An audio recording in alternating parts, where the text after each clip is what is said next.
All right, we're gonna let some people get in the room really quick.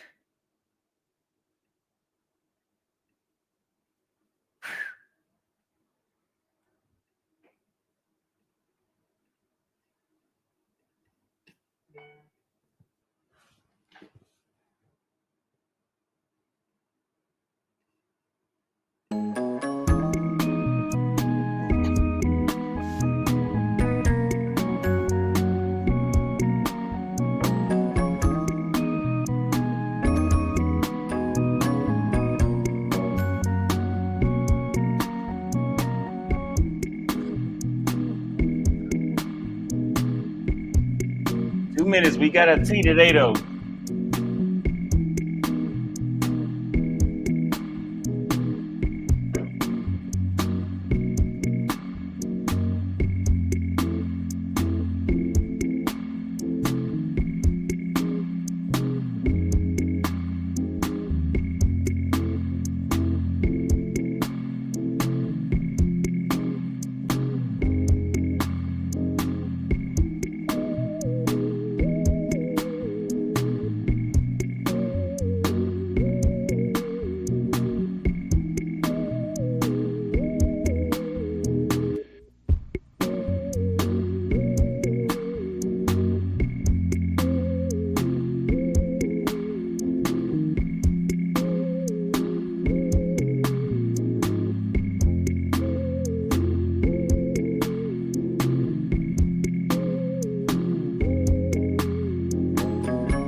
So, you guys, we are back again with another live stream. We are on the countdown to our another trip around Southern Africa, and then we are going back to Latin America. I promise we're going back to Latin America this time. I know I said that last time whenever we were in somewhere before. We were supposed to go back to Latin America. Actually, that was actually when we got back from Mozambique. We were supposed to go to Latin America. We didn't do it. We will be making this trip this time, and this time on this live stream, you guys. First of all, if you guys are coming into the show and you guys want to see awesome content from Latin America and South Africa, make sure you guys hit the Cash App at $Austin Holloman. All will be appreciated. I don't care if you guys send a $1 Cash App. If everybody that watches the stream today sends a $1 Cash App, it'll help out a lot with the trip to Johannesburg starting next week. The flight is already bought. We're already ready to go. All we got to do is do the countdown. Now,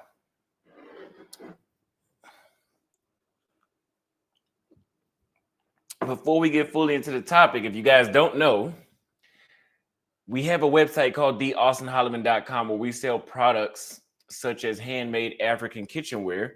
And I'm bringing this up today because a loyal supporter of mine, he said him and his wife watch my videos, and they bought this, well, you can't see it behind me, but the wood chopping board that I had in one of my videos. They bought one of those this morning, and we'll be shipping it to him about Friday. So if you guys are interested in handmade African kitchenware, go to AustinHolloman.com. We also have our YouTube starter course kit on how to build a YouTube channel and build an audience, etc. Even as far as going to Instagram. We have travel guides for all the cities that I've loved and some of the cities that were just okay, but I have already figured out all the places you need to go to, the place you need to go on dates, everything that you need to do to visit a new city is at theaustinholloman.com. Now, If you guys don't know, I have said this in this video, and I will play this clip that I put up today. That I put up basically, I was a little frustrated earlier today. I went to the gym, took a shower, cooked, and I was a little frustrated with the reality of my audience. My audience, majority of them will start to tune out after I'm in Africa a certain period of time, in specific, Kenya. But the majority of my audience will start to tune out once I am in Africa. And I can tell you guys this. There's been many Latin American countries I've been to, especially when I was in Paraguay. I didn't really do anything while I was in Paraguay, but sit around and do the same, actually kind of like the same geopolitical videos that you guys see me do a couple months ago and recently. And nobody tuned out just because of the fact that they didn't tune out. But for some reason, any positive praise that I give towards Kenya, Africa in general, is met with an overwhelmingly large amount of hostility. And I do know that there are some people out there that do enjoy being in Africa, that want to visit Africa, that enjoy Africa, and enjoy seeing me in Africa. But this is not the first time I had to bring this up. Whenever I was here in 2023, guys, I've been to shithole countries in Asia. I've been to shithole countries in Latin America too. And these countries were places that had very dirty streets. Of course, not all of them. There was some countries that I went to that had very dirty streets, very ugly women. And some of these dudes watching this video right now would eat those women's hot shit if they could, literally. And so I don't know how many times I had to tell you guys that literally, if you are a Black American man, and I'm not going to try to convince y'all any further, but if you are a Black American man, you are literally living in paradise, especially as far as dating here in Nairobi, Kenya. And it's always met with a certain amount of hostility. So I'm going to replay the video that I put up earlier so you guys can see. No, I don't want to hear that bullshit.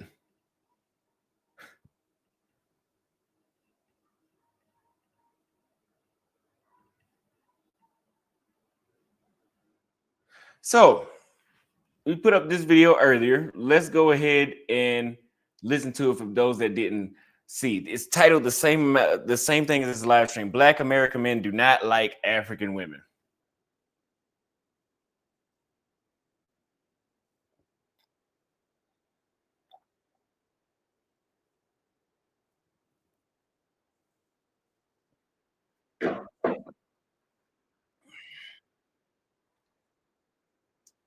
Shit.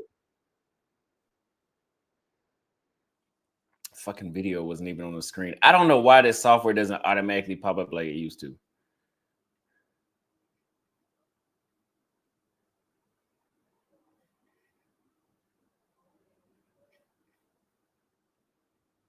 Here I am 1 year later remaking this video, and I didn't think I was going to have to do this.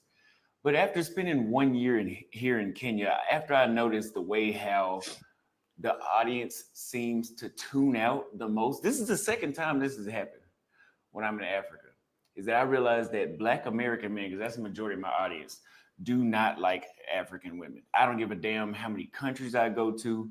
I don't care what I do. The slightest light skin, Latina, Eritrean. So let me say this. There are a lot of beautiful Kenyan women here in Kenya, right? And there are, a lot of y'all phony ass dudes like to say that, Black men, we like women with curves and ass and titties and all that kind of stuff, right? We're in Africa, so I think it's a very given thing that is very common here. And I'm telling you, it's very common. We have done live streams at many places where that was in abundance. And the viewers weren't there.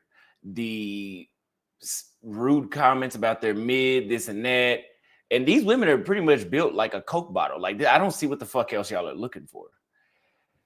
I remember one, and these are women of my skin tone or darker, right? And then I remember one time we were at the polo game. We have an Eritrean woman that doesn't have the Coke bottle shape. And we have another one that maybe slightly does, but they're both light skinned. They're both as light as my mother, if you guys have seen her before. And we literally held a consistent 900 viewers for about 2 or 3 hours straight. I think that was the only time in Kenya I hit those numbers. And like, I'm not gonna drag neither one of the chicks through the mud. There's not really nothing I can drag them through the mud. But compared to what we've showed y'all, if we take one of these dark-skinned Kenyan chicks that are darker than me and we put them in a Latina's body, or we just tell you her last name is Rodriguez or her last name is some Thai last name, you guys would be ready to sell all your belongings and move to that country, and you guys would have nothing negative to say. You guys white worship and Asian worship a whole lot. And actually, it's pretty sad, but coming back to Africa does recognize me. I mean, does help me recognize how real of a thing this is. You guys remember last year, traveling through Latin America, I did do a series of videos about how black men were the third option in all these other countries and continents around the world besides Africa. You guys gaslit me there, and I came back here to show you guys intentionally, well, I wanted to live here, but intentionally I showed you guys that this is the place you need to be at, and you still get shit on. And then when I say, hey, I'm going to Brazil, we have a revival of my audience now. It's not a revival because you guys want to see me travel. It's a revival because you guys don't like where I'm at. As long as she's not brown or dark skinned, these motherfuckers will worship her.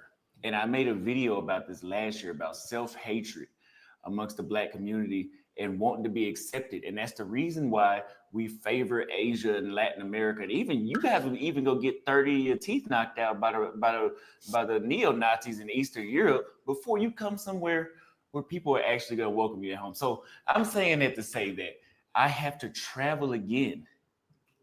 And we could say, oh, it's because, you know, the content is redundant. You know, you've been talking about Kenya too much. I be reading y'all comments. Y'all don't like Africa. Y'all say Africa has slow internet. They have 100 up and 100 down here. Some internet better than what I had when I lived in Dallas, Texas, and it's cheaper. There's a lot of stuff to love about being in Africa. But you know what? I'm going to give you black American men what y'all want.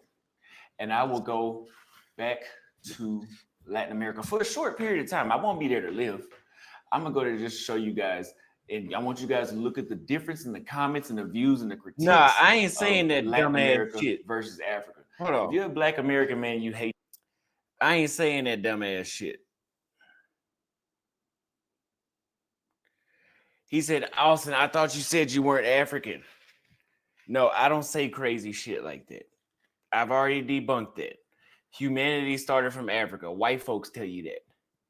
Black folks are the only ones saying that they were already in America before the white folks got there, and their bloodline does not trace back to the continent of Africa. But then they also claim that humanity started Africa. That shit doesn't even go together.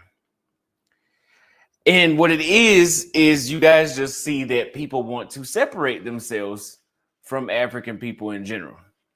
And you know what? I'm going to give you what you want this time. I'm going to give you what you want. I'm going to give you what you want. I'm going to leave Africa. Watch.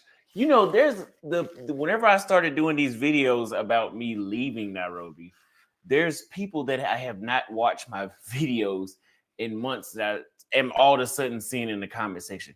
I don't know what it is about Nairobi. I don't know what Nairobi or Kenya has done to y'all, but y'all really don't fuck with Kenya. And everywhere, everybody that comes to Kenya loves Kenya.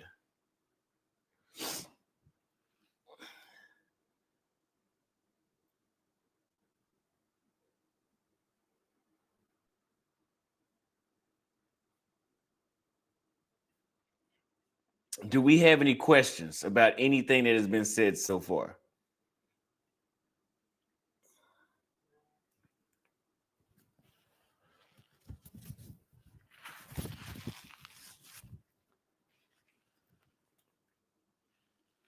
At least you know where you stand in Asia. I don't know why y'all call Asia we can open up a panel. We can do that. We can have a discussion. Just make sure y'all call in. Don't be scared.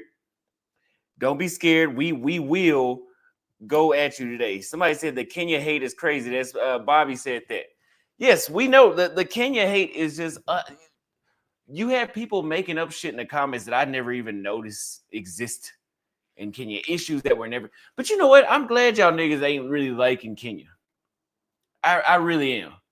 Because we don't need too many of the dudes that don't like Kenya or the dudes that don't need to be here. All your insecurities, your self-hatred issues, leave them where they at. He said, did you just wipe off makeup? No, whenever I drink tissue, I read what you're saying. Whenever I drink tea, especially late at night, I've had too many cups today, and I think it's making me sweat. Like I'm sweating a lot right now. I'm sweating because I'm trying to get this unnecessary hate out of my blood that y'all got. That shit affected me a little bit. Shit. And you know what? I seen somebody say that it was Kenyans protesting passport bros.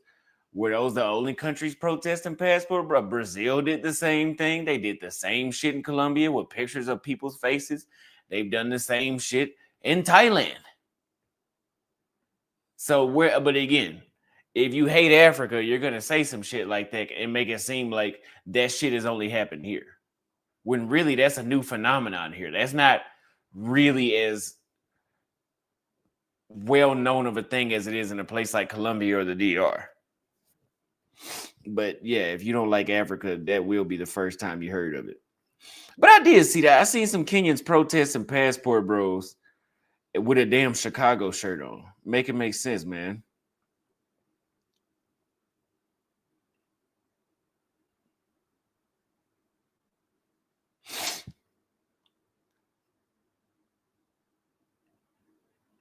Thank you for the 10 Canadian super chat. So look, you guys asked me to open up the panel. I put it there. You guys have not logged on yet. We got 327 people watching now because we're getting ready to leave Kenya. So people are watching more than ever. 303 people on YouTube. The rest is on Twitter. Now we got another super chat from On the Road with Kel. He says, Kenya, thank you. You know what? And I'm glad you one of the few of us that understand. See, I thank God for people like Kel, because he's one of the few that have watched my videos, understood what I said the first time, came out here and then loved it, and has been coming back for a while.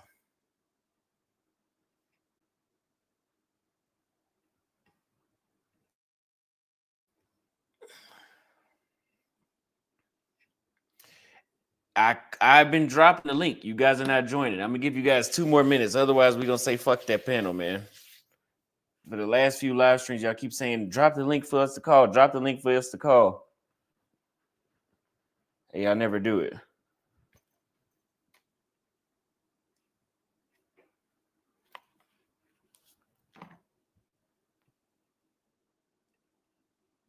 He says, it's like you're forcing us to like Kenyan women. It's our preference if we like African women.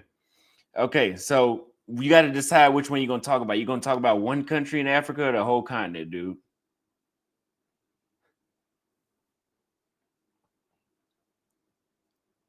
Yeah, and that's the thing, Kel. Bobby and I have been telling people, there's a different type of woman in, like, there is no, you got your Eritreans, you got the Ethiopians that everybody love. That's the only country dudes know in Africa is Ethiopia. I wouldn't be surprised if most of y'all couldn't point to Kenya on the map.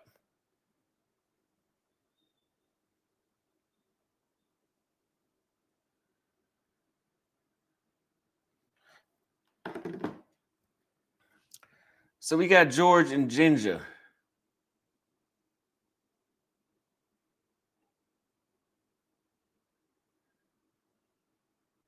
What's going on?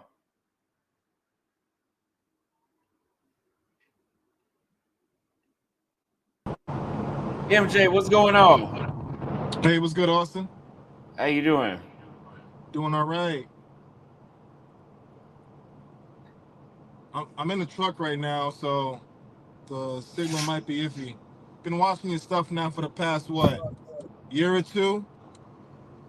A lot of controversy. I honestly didn't think that I'd get logged into the chat, but here we are. Thanks for having me. I listen. I like what you're doing. Salute to you. But I believe that every man, like we're allowed to have our preferences, right? Whether we want to date women from Africa, Asia, Eastern Europe, whatever.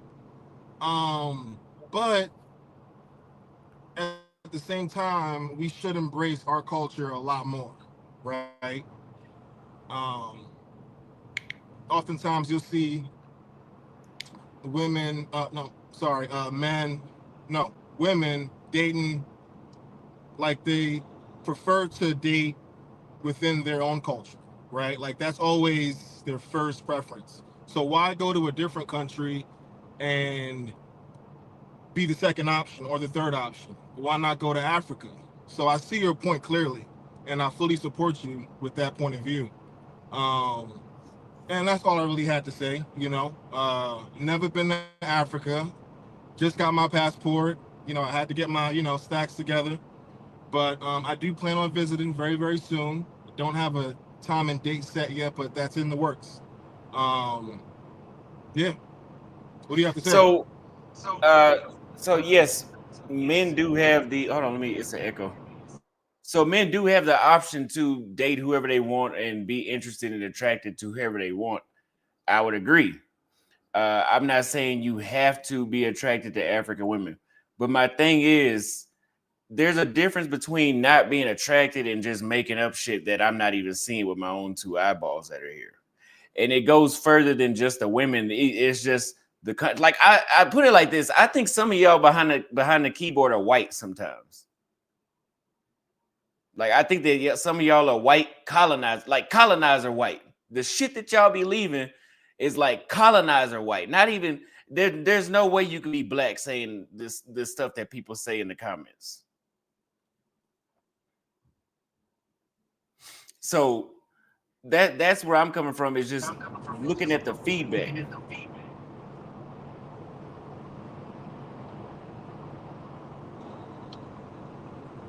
Agree. Um, People are gonna fucking hate. People are gonna say what they want to say. They're gonna hate. Is my mic on right now or no? No, yeah, we get you. Yeah, people are gonna hate. They're gonna say what they want to say. You just have to brush it off and take it with a grain of salt, dude. Like it's not. Sometimes I see you get caught up in your feelings a lot with this chats, and Yeah, I don't know if you're doing my this. job is to engage with the audience. My job Right, is right, not to right, brush right, stuff. Yeah, I'm right. not. So See, I'm that's not. See, so you're not me. You're not the YouTuber. So I get a benefit out of actually going back and forth with the audience. That's why people watch. right, but I just have a hard time figuring out if it's really taking it personal or is it just for content. You know what I mean? If it was personal, I probably would have deleted my channel. I mean, I believe True. what I say. I believe what I'm saying, but I have a very strong. I have thick skin. Yeah, I don't care. Question Like to I'm not. ask you. Like when I after this live stream, I'm gonna call my girl and I'm going to sleep. Like I'm not gonna be boohooing and crying because y'all don't want to fuck African chicks. Good, good. Yeah, that's it's And not that's that how it's big of a supposed deal. to But I'm be. gonna say something. As you said, it's your channel. Um, Question about brothers traveling to Nairobi and it's their first time. I know you've got like tour guides and all that. The guys could, look at and kind of help them navigate the scene out there. But after what happened with, Rello and all the negative, like all that shit that went down has stained the brotherhood a little bit. You know what I mean? Um, How so?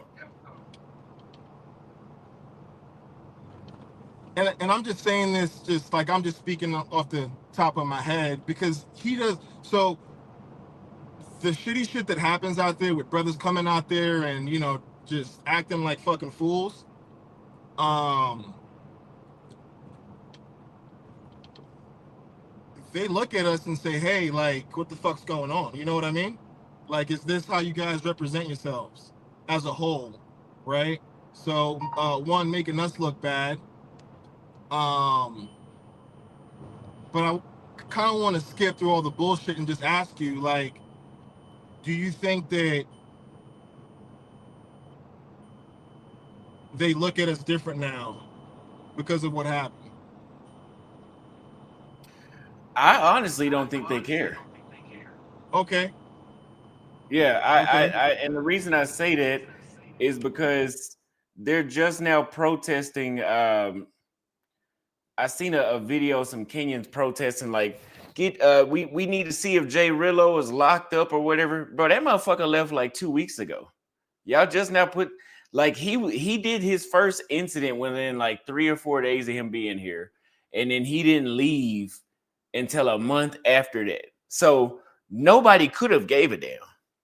You know, I had Kenyan dudes asking me, "What are y'all gonna do about it?" And I'm like, I'm a foreigner. You know, if a Kenyan guy came to the United States and beat up an American, let's make it even worse. If he beat up a white American chick, he would be out of there in 24 hours. He wouldn't be. There would be no. There would be no American guys asking Kenyan expats, "Hey, what are y'all gonna do about it?" No, we'd be like, "We already dealt with it." So that being said, I don't think they care that much. They can't. They can't. Okay. That's all I was kind of worried about, because the more, and you said something. Hold on, give me a sec. How's it going, sir? How you doing? Doing all right. So he said, Austin have girls with wigs in Kenya saying we don't love. But we got another super chat from Christopher Little for $20 super chat. He's also an import-export client. He is bringing his own coffee into the United States from Kenya. If you guys are interested in signing up for that course, it will be at theaustinholloman.com. And we also have another. Thank you, Christopher, again for the $20 super chat. We have another super chat from Inspired Truth Broadcast. $5. Uganda and Tanzania deserve a round 2. Definitely interested in seeing other African countries too. Keep the field reports coming. Yes, that's a good term to call that, field reports. I call it research, but we'll do field reports from now on. Field reports and research. I think Uganda could do a round 2. Tanzania is a place I would love a lot, but I don't know. I think Uganda might have the upper hand on doing the second round. So let me get this one more minute, MJ, and we're gonna bring somebody else up. All right, cool. Where did I leave you off at? You said I was bringing up the fact that he didn't leave. He was there for that they didn't care. Right, and that's good. I would say, just to kind of finish this whole conversation off, it's brothers like that we don't really need invading our spaces. You know what I mean? That aren't used to holding themselves up to a certain standard. Um, but I'm not gonna. His reality is not my reality. You know what I'm saying? Like I can't. It fucking is what it is. You know, you want to go out and act a fool and get fucking deported and make a fool out of yourself. That's on you, right? But at the same time, you kind of represent everybody else that's trying to hop on the ship and see and do, etc. Right? So, like, if I came to Nairobi, I wouldn't do half the shit that motherfucker did. You know what I'm saying? Um, and looking at your channel, like, you guys aren't even about that kind of lifestyle. You know what I mean? Like, you guys, looking at you and Kid Greatness, y'all doing it big out there. So I'm gonna just end the chat with this. Thanks for having me on. Thanks for, the back and forth and just seeing different point of views. Best of luck with your endeavors in Latin America. I say go for it. Don't know why brothers aren't really tuning in, regardless of where you're at in all these different continents. I'm gonna keep tuning in, keep dropping the likes in the comments, and God bless you, man. Thank you. God bless you as well. Thank you. Yeah. So we're gonna bring up the next caller. The next caller is gonna be Kari HQ. I'm gonna ask you another question and critiques that we get from not just Black American women, but also African women. I want you to tell me your opinion on the number one critique that Black men that want to date outside of African descent women, which is wigs, lashes, fake hair and fake nails. Let's go to this topic and let's see what your opinion is on that. Oh shit, what's good, bro? First What's off, going on? thanks for doing this topic, man. Dope topic. I like that. It shit got me interested. Like you said, when you talk about Africa all the time, I feel like the numbers can go down. And I thought that was the original discussion. But yeah, we could talk about what you were saying about the complaints, about the hair, about the things that, um, you know, that men seem to complain about. Is that what it is? Like, I mean, that Yeah, exists in Kenya for the most part, but um, if we're talking about like black women, I'm someone that loves black women, like for real, like, and you know me, I live in Medellin, so it's not that the it's not that I'm trying to get away from black women. What I could tell you is that Medellin and all these places in Latin America have black women. So yes, like you can like I date hella black women out here, like gorgeous black women out here. So like when it comes down to culture, do I prefer the Colombian culture over the Kenyan culture? I do personally, just because I like the music, I like the language, I love the country itself, the geography of the country. hmm So yeah, on flavor, Colombia to me kills it. And then if we get, I could go in on like a million different things of why Colombia to me is better. I'm not trying to sell Colombia though. I prefer if less people come to Colombia, honestly. But like, if we being real, I'm just giving you a real like bro to bro perspective. What I would tell you if we wasn't really on YouTube. Um, because I don't like trying to sell these places to people. That's one of my pet peeves about Colombia is that it's been exploited and there's people out there that treat it like Colombia is for sale, and has led to like a lot of bad stuff, you know what I mean? So I've been living here for like 6 years, so I've seen a lot of the change. Like before the pandemic it was totally different, but in terms of Kenya, I went to Kenya, we met, you know what I'm yeah, saying? yeah. um it was cool, but nah, like I just like if I go into cost of living, if I go into nature, like I know there's a lot of animals there, but like to me, you have beaches accessible to you in Colombia. You got deserts. You got Amazon rainforest. Same thing in Brazil. You got everything. You know what I mean? And being in DR, one of those places, um, it's not bad to look at. You know what I mean? Arguably, to me, it's better than Kenya. Kenya is beautiful, but it kind of reminded me of Houston a little bit, like a big city. It's not flat as Houston, but kind of is. Um, it may be more like a Austin. Austin's got its hills. You know, uh, I can see Austin, but Nairobi, yes, but Kenya. Sorry to cut you off, but Kenya does have. There is a desert here up north. mhm. There is beaches, and there is. I wouldn't call it a rainforest, but the further out west you does get more of that type of vegetation. But Especially Nairobi, no, it's just like in the middle of the forest. Yeah, for sure. I agree. I but didn't I mean to say think it it's like a they didn't blessing have. in disguise, bro. Really, because the dudes that are the word you used was exploited, which is a good word to use when you're referring to places like Medellin and Cartagena, Yeah, and Sasua and places like that. They're exploited in Rio. Those places are exploited, and it might be a blessing in disguise that maybe those groups of people that do that type of behavior are not here in the first place. yeah. They're So cutting down on that here. Like, I hate that. Like, bro, I just got my residency, bro, like 2 weeks ago. So I'm in a position that most of these dudes will never get to. Like, I've been here for 6 years. I'm a resident now. I never have to leave Colombia under like for nothing if I don't want to. Yeah, the R type visa is like the hardest ish to get out here. So everyone's on the digital nomad, which is a glorified tourist visa. You know what I mean? Which is just a money grab for the Colombian government. So I'm glad that they, not. at least giving them a path to staying here. So yeah, y'all could come temporarily, whatever. But I can't do nothing about the dudes acting crazy over here. Colombia was a much more beautiful place before the pandemic. You know what I mean? I was living out here before all the pandemic, probably before, I don't know when exactly you started YouTube, but I know when you was doing all the Brazil, when you was going crazy in Brazil, had been living in Colombia for 2 years, so or yeah, like 2 or 3 years at that point. So I can't. I love this place, bro. Maybe maybe I'm biased, right? Because I really do I don't love. think you're biased.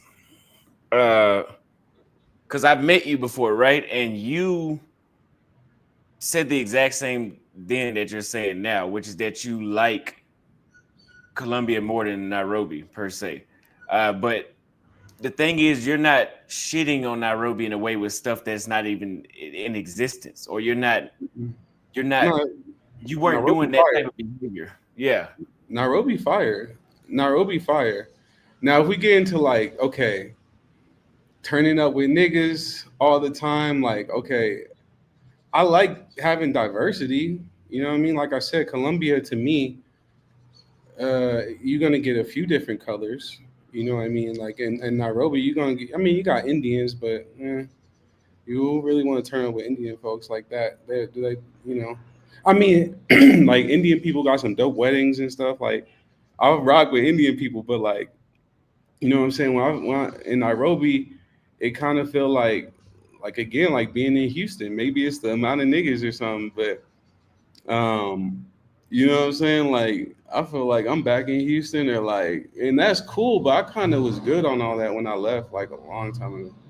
You know what I'm saying? So Yeah, like, I mean, I guess I never thought about it like that, but I mean, but then the cost of living, bro. I'm gonna be real with you. Colombia cheaper than Nairobi for sure. there's a trade-off though. So there, I've been to Medellin, Cartagena, Cali, and really Latin America in general, which is the Yeah, safety aspect. The biggest trade-off, it is a lot cheaper to be there. It's cheaper to be safety. in Are South you Africa serious? too. It's cheaper to be in South Africa too, but like you're not. I don't know anybody that's been kidnapped in Nairobi, but that shit happens in Colombia and Who South gets Africa kidnapped a up, lot. bro? Hold on. If they had the amount of naive tourism that go to Nairobi, you would hear about it. You don't have idiots that go to Nairobi that much. Like I don't. Nairobi's not a big tourist place. Like if y'all had a bunch of Europeans and like young white dudes 2019 or Asian dudes going out there trying to smash women, it would happen out there. But that's what happens in That is out Colombia. here though. So Huh? there's more white people here than you think. There's more like there's a It's lot white more. people out there. It's definitely white people out there. I didn't mean to make it seem like it wasn't white people, but I meant on some. Do they come out there like and treat it like it's Las Vegas, like they do Medellin? No, Yes, a lot of people be there on business. A lot of people be there for the UN. A lot of people be there for different stuff, and it's usually more mature dudes. Like I don't know. I It's could not agree with that. it's not the same crowd that comes to Medellin and these places, DR and all that, and Rio. You know what I'm saying? If you had that crowd, bro, trust me, the thieves will adjust and they'll learn how to rip people off and that wherever they got. But So Colombia here is in not a Nairobi, dangerous place, bro. I've never been robbed. I've never been drugged. I've never been scoped. I smashed more women than all the dudes watching this channel put together out here, bro. I've been out here for, and I'm talking baddies. Like I don't mess with trash. I don't like, bro. I don't mess with working women. I don't, bro. The whole idea for me to smash a girl is because she likes me. well, let me ask you a Like, question. So about because I can't. We're gonna have to debate this safety thing. Kenyans don't even fight.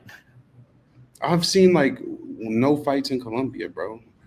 They But no, no, don't. no. But we can go back historically. Latin America has always been known to be a dangerous place.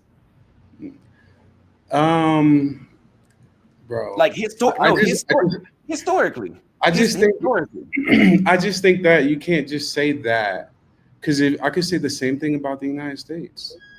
No, but let's keep it I can say between. the same thing about the considered the best country on the world in the world.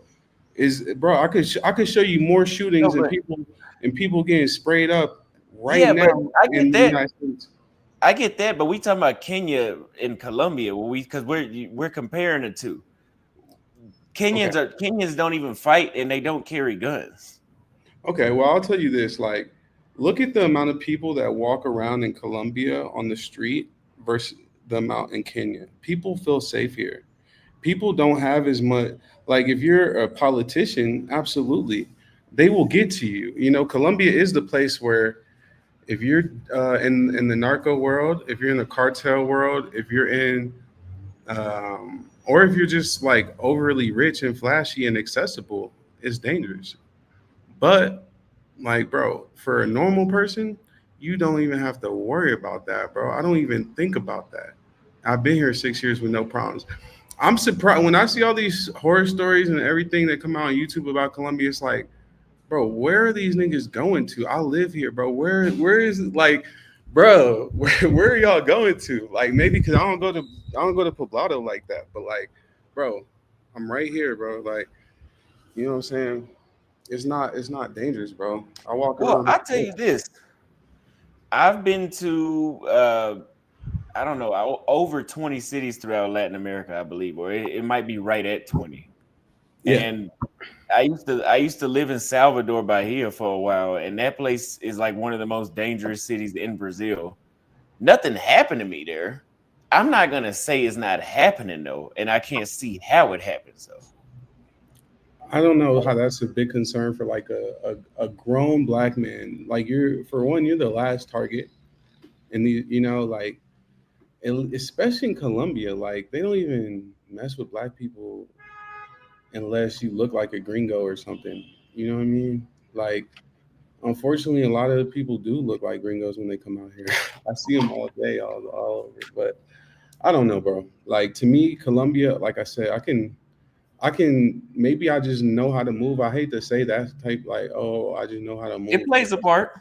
That sounds like I'm Superman, and I'm not. Like, you know what I mean? But like, no, bro, it's not hard to move out here, bro.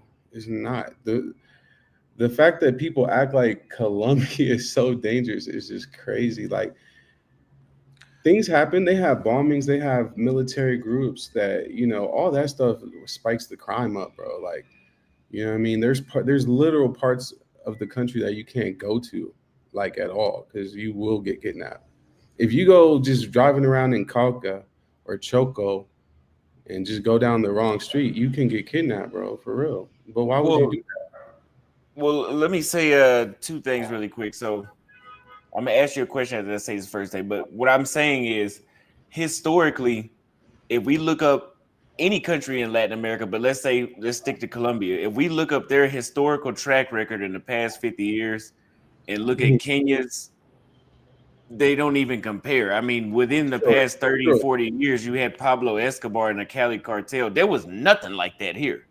Like Yeah, so nothing less even on the violence same in scale. Kenya. Less So violence that in Kenya. I agree.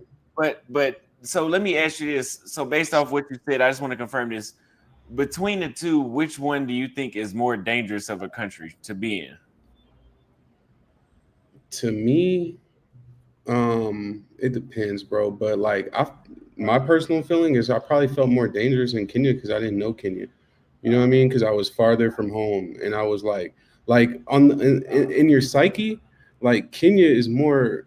And plus, bro, I know Colombia. Like I know every block. You know what I mean? So every street in the city. So it's not really like I feel dangerous. Like I feel like I'm in danger out here. But yeah, for anyone, you got to go through that break-in period where you get used to a place. I think also I don't have the best experience of Kenya. Like I spent like 2 weeks there. So is there more I could have did? Is there more I could have seen? Yeah, but like I'm not big on even going out like that. So I know they got a big party scene and they drink a lot and shit and like stuff like that to me just it's cool, but I get that in Colombia too, and there's shit like there's nothing left to be desired about the party scene here. Yeah, I'm not sure about that, man. I've been to my first, yeah, and I don't know, even Africa in general. I besides South Africa, I never really felt in danger here. Like Mhm. Yeah, Kenya. I mean, I Kenyans don't. are very peaceful though. I don't I like mean, straight up. They are. They that's just yeah. like this some of my content. The girls they just like whisper to you all day. So Like that, like, but here's the thing, though. The reason that I say that is because Kenyan men are not even like confrontational. So like, but I in Latin America, that's not like that. You have to watch who you're talking to there. Like you have to be very careful who you're talking to in Latin America. not at all, bro. Not at all. Really? Really, you could talk I'm to. telling you, okay, man. I was in Latin America for about 12 months, and that time I had the feeling like I couldn't really. Did you You had to. speak Spanish or were you speaking the I speak language? Portuguese more than Spanish, but I speaking of Spanish, I was in Paraguay for 6 months, so I know Spanish. But I Mm. mean, you know, some things don't even need to be said, man. I mean, you can just feel and look at you just know where you at. I mean, Bro, I this is funny because like I feel like I when I talk to my mom, it's like that because it's like I'd be like, cause she like you know how people talk about the Cubans and the Venezuelans when they in the States, they be like, oh, they act like this or like they like this, you know what I mean? And it'd be like, bro, they just people, bro, like they just normal ass people, like, um, even the drug dealers and stuff, like, yeah, y'all think bro, I look at maybe it's coming from the United States, but I look at our killers and our criminals is the worst, bro. Like them niggas in the States is crazy, like. They'll go shoot at the police. They do stuff bolder than what people do in Latin America. Latin America, it's all about money, man. Like it's simple. I It's think simple. Latin America has a longer track record of going to war with the police than America. I mean, there's certain favelas that the police have to fly helicopters into in Brazil. I don't know People anywhere in say like America. grannies live over there though. Like grandmas live over there and they operate and it's cool. Like they good. That just because it looks like a favela and they have helicopters and guns, it don't mean it's not safe. Like that's just No, what I'm saying is, if when the police go back there, they end up getting into gunfights with. I just don't know. I they're not don't supposed think to go the back United there. States has a longer track record of that than the. No, I don't. Kenya's safer. Kenya's safer in that regard, like to my knowledge, and that's probably why they have the UN there. That's probably why a lot of important people do business in Africa through Nairobi and things like that. So I'm not saying that Kenya is whack. It's not. Kenya is fire. No, we Uh, just talking about the safety thing. I just yeah. thought that was a little crazy. Yeah, I mean, yeah, you could say that, but I feel like just if you're important enough, you got to drive around with a few cars, even in Kenya, the same way you would out here with security. Uh, But just walking around in Medellin or Bogota, man, bro, unless you're on your phone, ain't nobody messing with you, bro. Ain't well, nobody. here's the difference between Kenya and Colombia too, and I'm gonna read a couple of these super chats after this.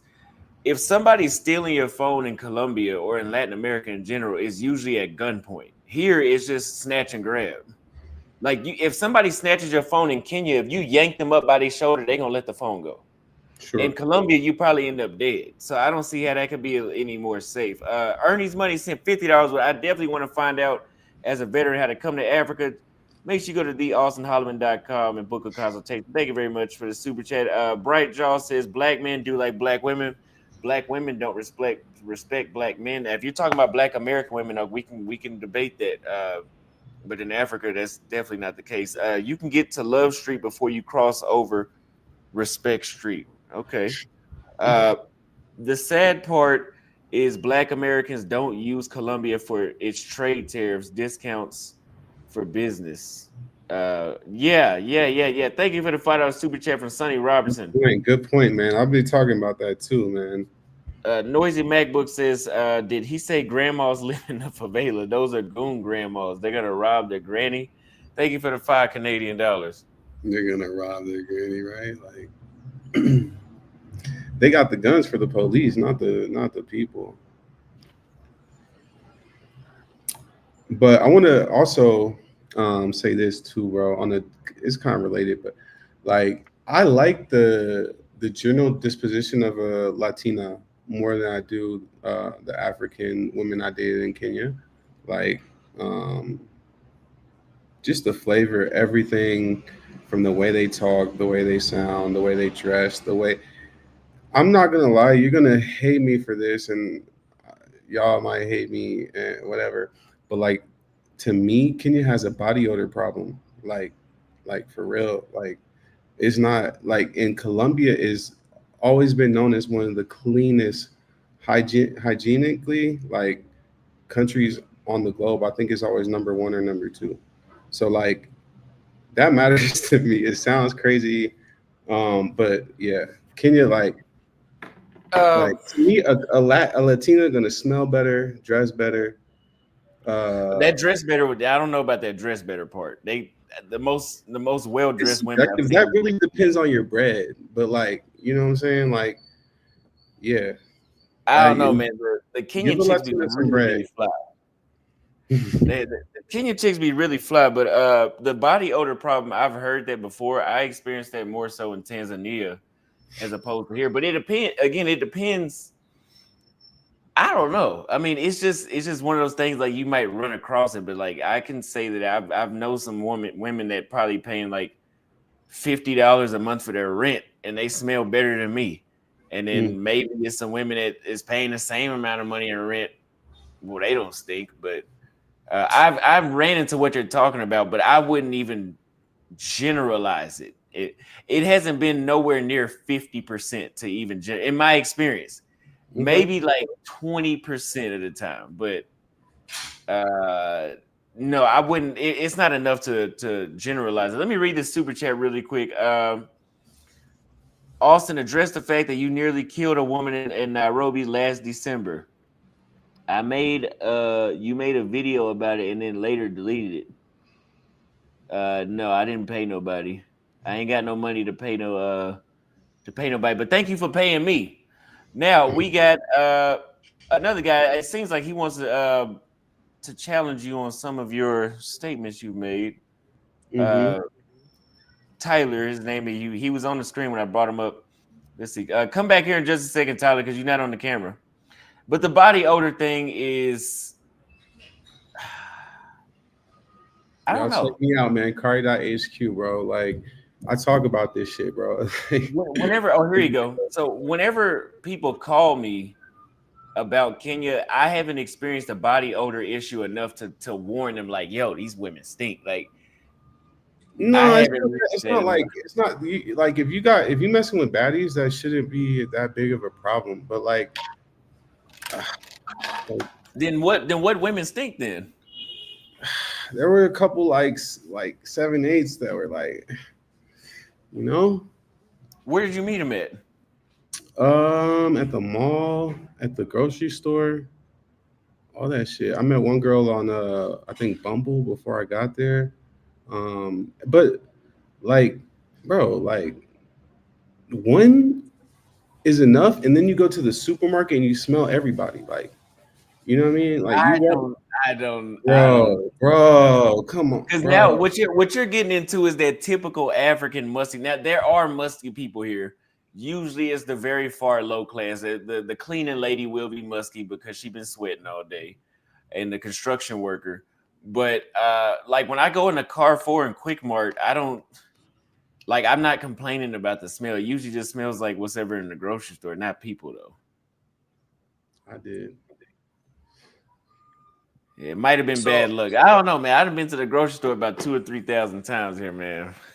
That's never, funny though. you never just got a wave of, nah.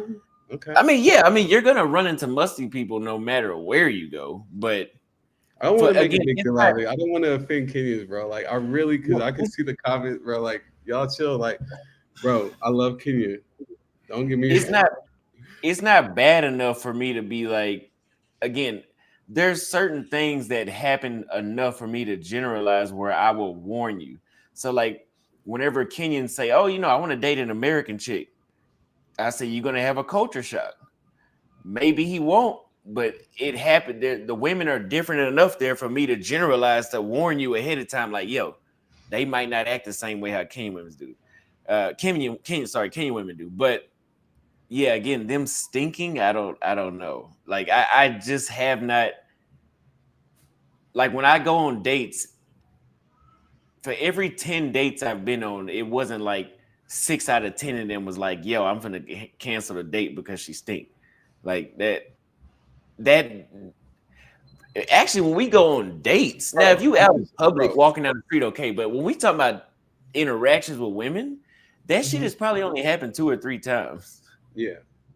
That's more, all right. When you're going on a date with someone, yeah, like you should be like they should have taken a bath, right? So it's like having the cheat code to the exam already. But like all I'm saying is like Colombia, if you look it up, is the cleanest, for hygiene countries in the world. It's like Colombia is always top 1, 2.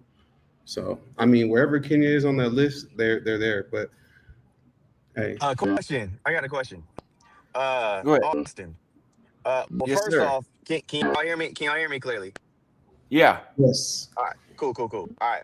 What is it called? I don't usually like getting on panels and stuff like that and being like having like debates and stuff like that, because I actually fuck with your content, bro. Like, but to be honest with you, I wanted to ask you a question on why is it that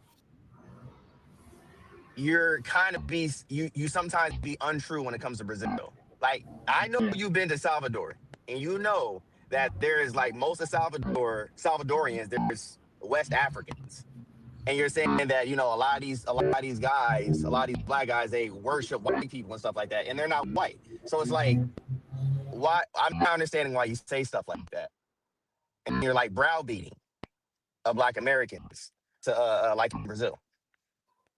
Yeah, so I don't know if you watch my videos in Salvador, but I constantly brought up the fact of how black the city was. So I doubt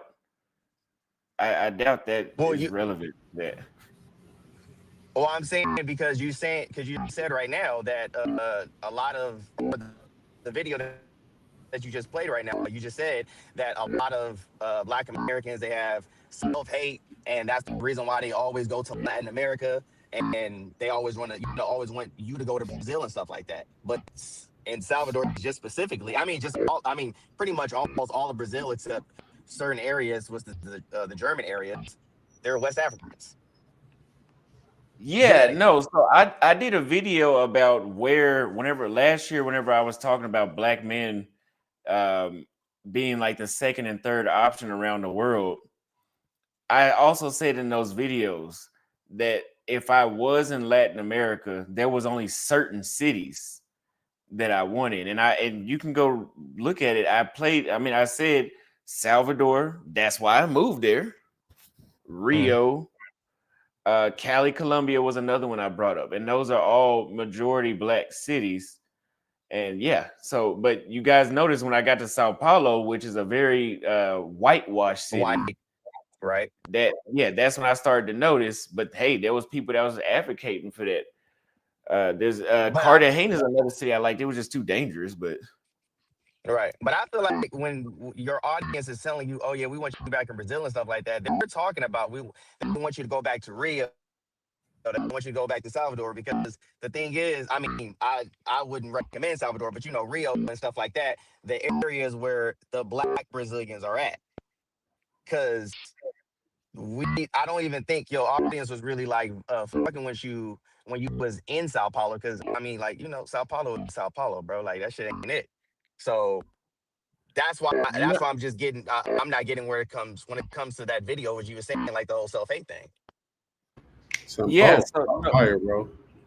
Yeah, the mic does sound like a robot or something. But the Shit, not bad. Sao Paulo, I got a lot of, bro. I think I was making like $200 a day in donations in Sao Paulo. So it couldn't have been that they wouldn't fuck with me. I mean, unless if it was just a handful of people that was just donating a lot. But I was getting a lot of love in Sao Paulo. But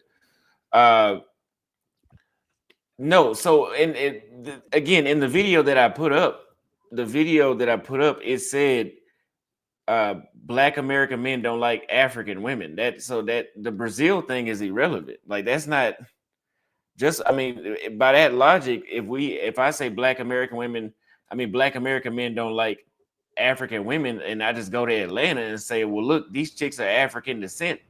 That's not what I'm talking about. I'm talking about exactly what I said. African women. culture versus skin color. Yeah. So it's okay. Is that right? Now, Like you're saying okay. the So here's a African question. women. Here's a question. Okay. Now I just want to clarify, like, because you got black dark skinned women in Latin America that are completely Latina, that they barely know they African like damn near. And then you got the US that the black women there are a certain way, and then the African. So that's what you're talking about, Austin. Like men, Americans don't like women that are culturally African. Yeah, well, like it was strictly born. And here's the thing. So, I said this a minute ago. It's also a sub-Saharan thing too, right? Like most guys that like African women, they're not talking. They're either talking about number one. They're either talking about a skin bleach African, or they talking about somebody from Eritrea, Ethiopia, Morocco, or somebody that's also could possibly, but not always, be skin bleached in South Africa.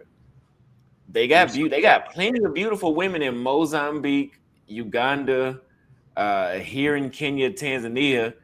But yeah, the minute that she's darker than me, and hell, even my skin tone, they start really nitpicking at every little thing. And that was the reason why I made that video. I'm like, yeah, I just think they not fucking. And the reason that those the chicks in Morocco and Somalia and Ethiopia and all that kind of thing is because they had the Arab invasion that went through and spread Islam back then. And so otherwise, they be looking like us. You know, they wouldn't be, women from Tunisia originally wasn't that light until they went through 1,000 years. What was it? Around 500. Yeah, for sure. Like sub-Sahara is a bit. You got to say that because if you're talking Egyptian woman, that's completely different. But that's niggas will sell their house for one of them. They'll sell their house for an Egyptian woman that look at your black ass as a slave. That's the main part right there. And that's why I say this racism shit is always based out of ignorance. The women that these dudes chase in Arab countries in Northern Africa look at motherfuckers like us as slaves. Literally. Not in Latin America. Not in Latin America. Now in Latin America, I mean, it's a different thing, but I'm just referring to the Africans. But in sub-Saharan Africa, that's not the same thing. But yeah, like niggas is chasing after like, dudes is chasing after Egyptian and Tunisian women, and like, those are the same people that enslaved like dark Africans. Facts.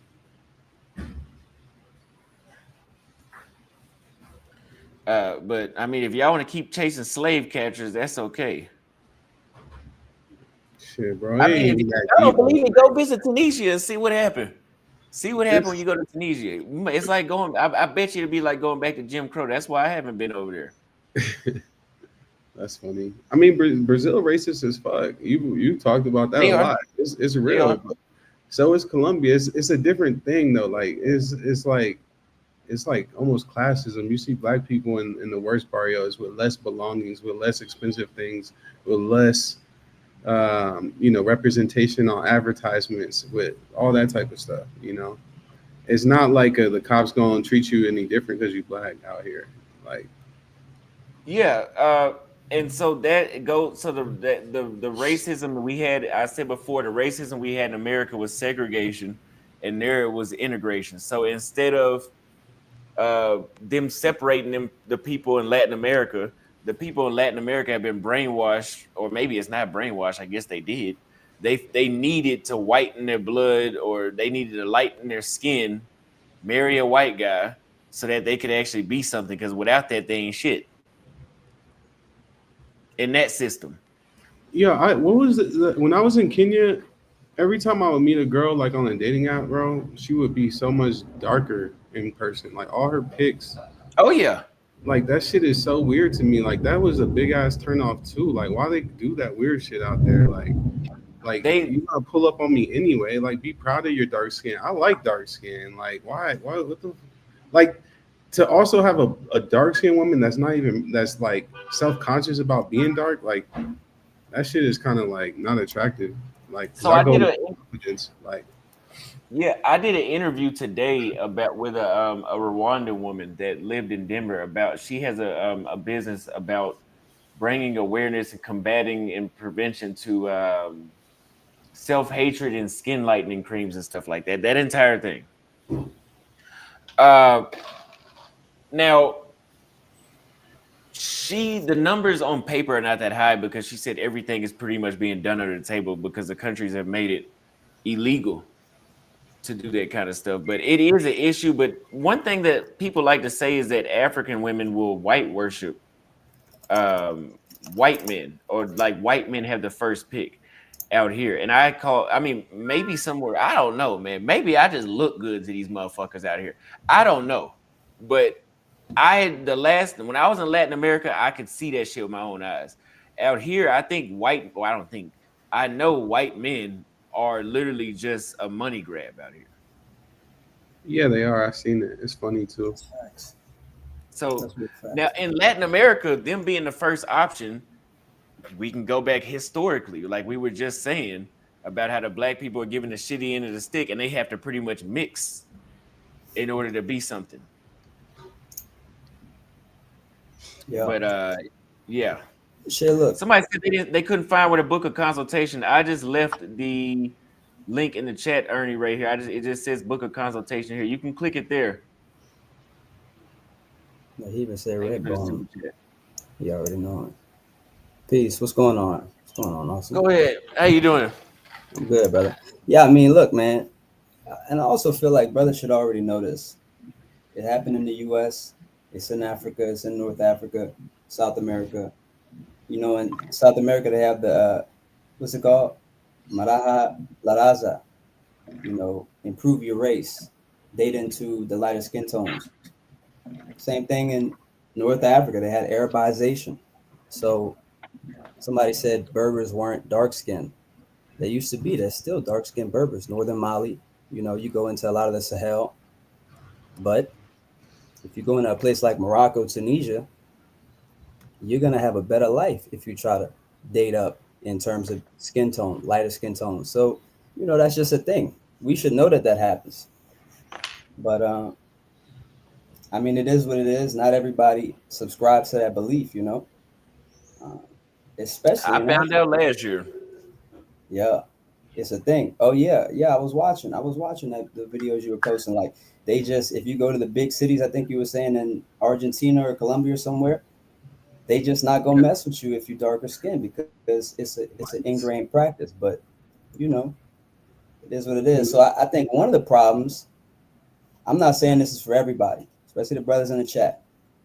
I think one of the problems is we forget when we talk about it, because we talk about it in such an abstract way, we forget that a lot of you niggas has the same internal cognition, you know? So sometimes a brother is not, oh, you just gotta type. Sometimes you gotta look back on self. Now sometimes it's not that. Brothers have a type, you know. But hey man, I just feel like a lot of the brothers in the comments, let's just say, or a lot of brothers like that, we internalize these things. We sit in our basements and our rooms and we internalize everything with no travel, no nuance, no context. And nigga ain't sitting in no basement, nigga. Fuck all. Nah, well, you know, hey, some of these brothers, man, listen, bro, you got brothers on here will talk down on black folk, be black they self, mama black, daddy black. A lot of us internalize this, but some of these brothers in the comments, bro, y'all can internalize all y'all want. Y'all will fold in front of some of these women, man. Let's not get it twisted, bro. Come on, yo. We love to talk. We love to say it. Most of these dudes is bitches. Nah, most of these dudes is bitches. I'm gonna keep it real. Like most of these dudes is bitches. I seen them all come to Colombia and get their ass finessed day in and day out. Every day, every fucking day, somebody get drug killed, whatever it is, like robbed, whatever, like on some dumb shit, because they believe that a beautiful woman will not fuck them up or kill them. Like it's the dumbest shit ever. And you know what? Yeah, like you know. But I think it's when dudes like ain't had enough play in the States before they left. Like if you wasn't getting boxed like before you left, bro, like you about to go crazy when you come to Colombia. Shit, like that should be a prerequisite for going to these places. Like you should be experienced, bro. You shouldn't be no jump off dude like that. Like that shit That's whack. the thing, man. That's the thing. I think also if a lot of brothers really travel to these places, and I know a lot of brothers have traveled. Again, nothing that I could say will apply to 100% of the brothers. But I think if a lot of these brothers travel, they'll have that additional nuance and context, and they'll change their minds, man. But a lot of brothers never got on that plane or XYZ. So Facts, and they could stay in the States at this point, like, cause it's already crowded over here. You feel me? Especially in Medellin, like y'all can stay out. Please don't come to Medellin, please. Yeah. Like this Even shit. Africa, man. I love Africa, brother. I'm gonna be honest with you. I've been to several countries in Africa. I love Africa. Yeah, I love it. The Mustangs. I wanted to speak on this as well. love the must. You love the must. No. What? Here's Love the that thing. shit. Here's what I ran into, right? Here's what I ran into, especially in Love West that Africa. It's different in, like, say, South Africa. I'm sure different countries have different things like that, but especially in West Africa, a lot of times you just got to realize who you getting with. Some of these women are beautiful, but maybe they're just a little more impoverished. Maybe they live in an area where you got to go outside with a Bro, we bucket got to poverty get in your water. Colombia, bro. We got poverty here too, bro. But look, I could show you. I could show you a favela or a pueblo or for sure, a barrio right here too. Like kids for walking sure. around in mud and shit. In Like, terms of the must, though, They- some places you got to go outside with a bucket to get the water. So if everybody didn't hit the water and you ain't got it, man, it's not to say that woman doesn't have good hygiene and that she doesn't have good habits. Sometimes she just go out to come that my tap and crib the with water that goes. shit, bro. Don't come to my crib. Don't go on no date. Don't even go to the supermarket like that. Well, nah. If you in the village, it don't matter, bro. But if you in the city, I don't want to hear that shit about going to get no bucket of water, bro. You in the fucking city, bro. That's what I just said. I ran into that a lot. That shit, bro. Stop that shit. Listen, here's my guys. Hey, so listen, this is my opinion on this. Like, I've lived 25 years in the United States, 25 in Kenya. I'm 52 years old, and I get it. Like, we can say must this or must that or this smell or that smell. There's certain things in life you can fix quick, fast, in a hurry. And you can fix the smell. You can do something. Hey, you can do A, B, C to fix this joint, and you be all right. The thing that I like about my Kenyan women are, first of all, it's the smarts. There's a whole lot of intelligent bitches out there. Like, you ain't gonna be out in Kenya. I can fix smell. What I cannot fix is lack of education. You can be slapping on the mini, looking all fine with the Spanish ass. I don't give a. And they want to be feminist now. They want to be feminist. None of that shit. They want to be feminist like the U.S. women too. No, some of them is starting to think like that, bro. I'm telling you this. I listen to some of them talk, bro. Like they're on their way. I get it, man.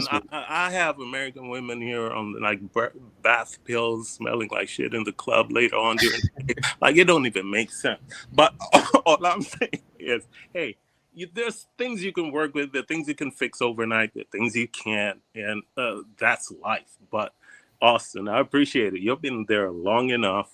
Like, what we need to understand is there's a lot of people in Africa who ain't losing sleep, whether Black Americans or African Americans come to Africa.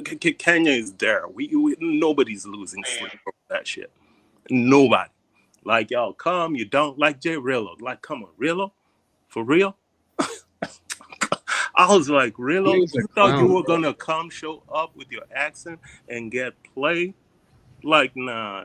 That's Southeast Washington, D.C. bullshit. Like, keep that shit in Brick City, Jersey, somewhere. Bro, we got trash, too. We got trash in the States, too, bro.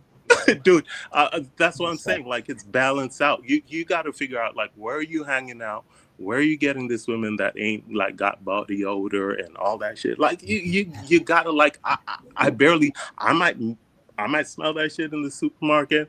I might be somewhere like, trying to buy me a Nairobi bracelet or something. I get it. Like, but if I'm hanging out in the right non-grimy places, like, rarely, man. I've lived my whole life there. It's rare. It's not a daily occurrence. So if I'm sitting down with somebody at dinner, they're like, "Oh, you stink."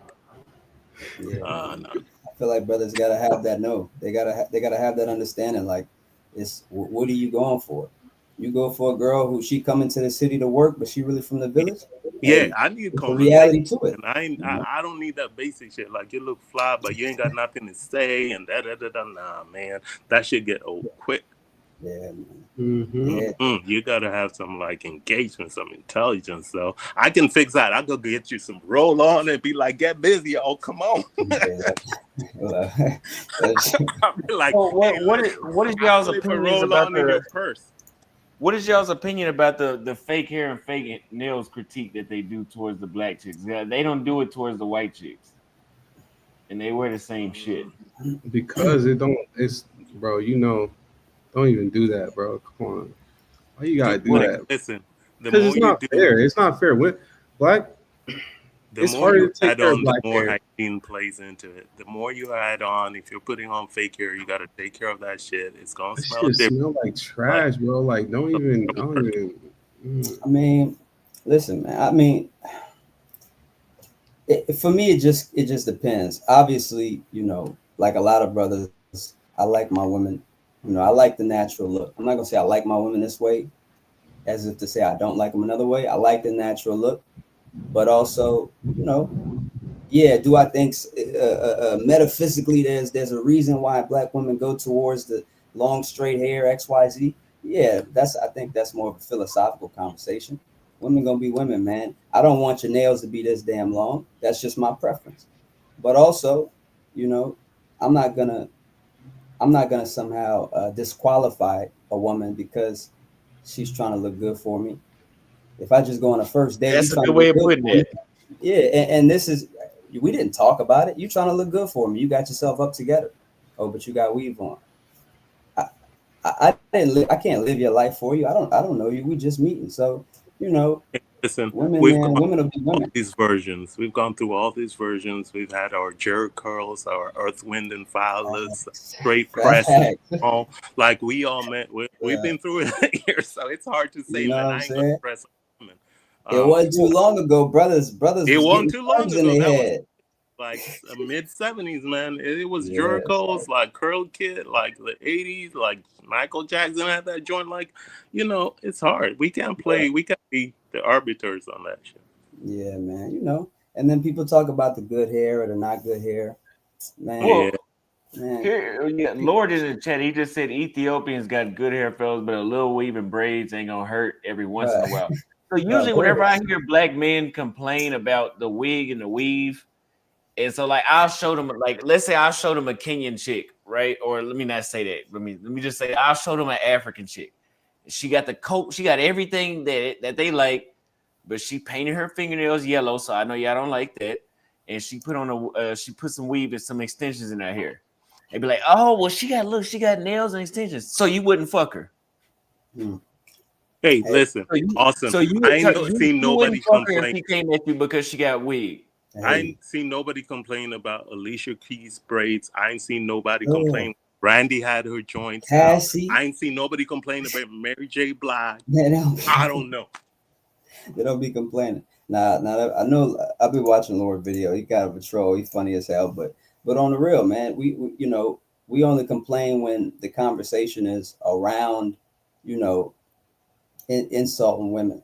But nobody was complaining when Cassie Fine got up on that. Nobody was like you say. Nobody was complaining when none of that. So and again, and I like to stick to this. I'm gonna be honest with you. A lot of these brothers will fold in front of the same person they can get on their computer, and they'll fold in front of them, man. And I truly believe that. Truly, God honest, I believe that. I believe they'll fold. And at the end of the day, our women are beautiful. I've never seen a situation where people want to hate because an individual or a person has options. They're able to explore multiple options of the way they want to look. Like you can wake up and look 3-4 different ways. Like, is that a problem? To me, it's not. Those are options. Like, it's a gift. You can look 3-4 different ways. Not everyone in this world can pull that off. Like our women have that capability, and I think it's a plus. It's nice to have a lot of brothers as well. This is a little tip for you brothers, man, because I actually want, especially Black Americans, to travel more. Forget about where you go. We could talk about this place or that place. Travel out. One thing I don't know, man. If you brothers can make money online, a lot of you brothers don't even know. If you could spend 330 days of the year out of the country, you can qualify for FEIE, foreign earned income exclusion, pay no taxes on $126,000 a year. So if you already making money online, obviously do your own research. There's a lot of benefits to going and traveling and getting that context, gaining that nuance of understanding, you know? So really it's not just a matter of, is this place nice? Is that place the women? If a lot of you brothers try to build that lifestyle, you could stack up several different benefits, like also be making videos, import, export. You could stack up benefits and have an entirely different life. We may never have the same opinion, but man, get out there and travel, man, because I just feel like a lot of these brothers don't have the nuance or the context or the understanding. It's to each his own. It's not that serious. Like, I'm not gonna go to Colombia and just be like, that if you're there and you like it, it's all right. That's fine. Like, it's not that serious. But to each his own. We're not all gonna like the same thing. We're not all gonna like dark skin. We're not all gonna like light skinned women. Like, it's a variation. I might like a short person. Somebody likes tall. It doesn't knock the country itself. Like, man, Nairobi is so vast. You can do anything, man. Like, I haven't it's been easy. yet. I just been watching Austin videos on it, but I gotta get over there. Austin, Yeah, you wake think up that to whatever the hell they. Oh, what'd you say, brother? I say they wake up and do whatever the hell they want. They can be anywhere, anytime, like Limuru, Tigoni, in the city, pool, like a skating rinks in Sarit. Like, there's a whole lot going on in Nairobi. It's like, folks think that Austin's in Nairobi missing out on it. There's nothing he's missing out on. All he has is options. He can get up and out of Nairobi and travel, but it's not like he's leaving because he's in a terrible place. He's just entitled to travel. He can travel anytime.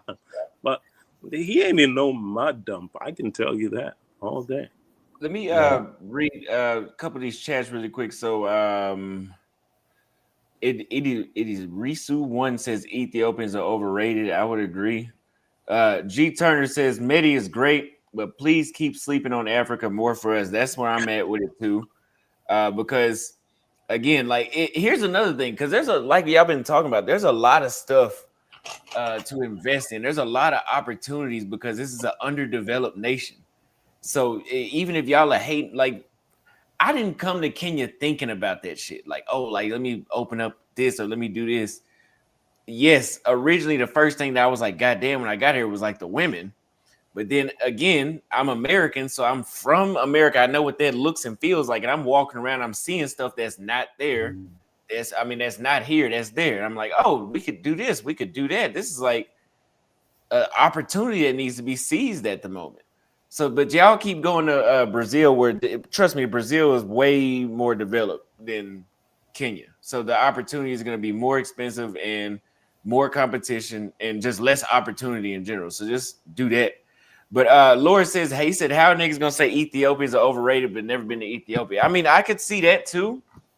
But just out of the other eight countries I've been to outside of Kenya, like, I mean, now when I see Ethiopians, it's like, yeah, they're like, maybe I know something I don't know. I'm just be like, oh, what's the big deal? Like, because if you ask any American in Texas, like, oh, what's your favorite African chick? Like Ethiopia.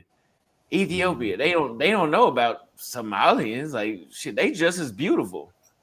Like there's so I mean, I don't know. It's because I travel. So when I'm looking around at it, I start going back at the Ethiopian chicks I met. I'm like, they weren't even talking about shit.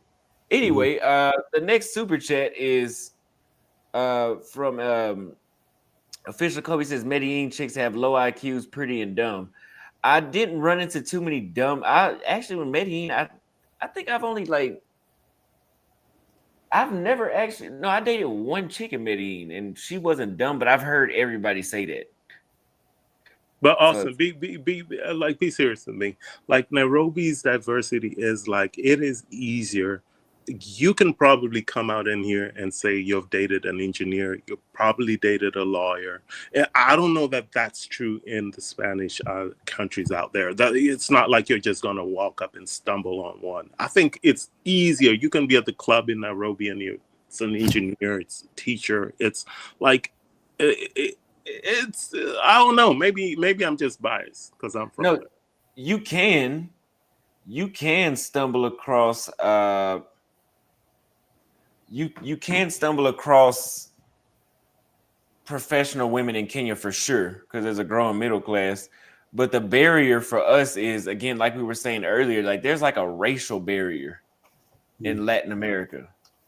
And yeah, being a Black American here is not the same way. You have, I mean, basically believe everything that I'm telling you. Shit, I've been saying for years. I'm not just making this shit up.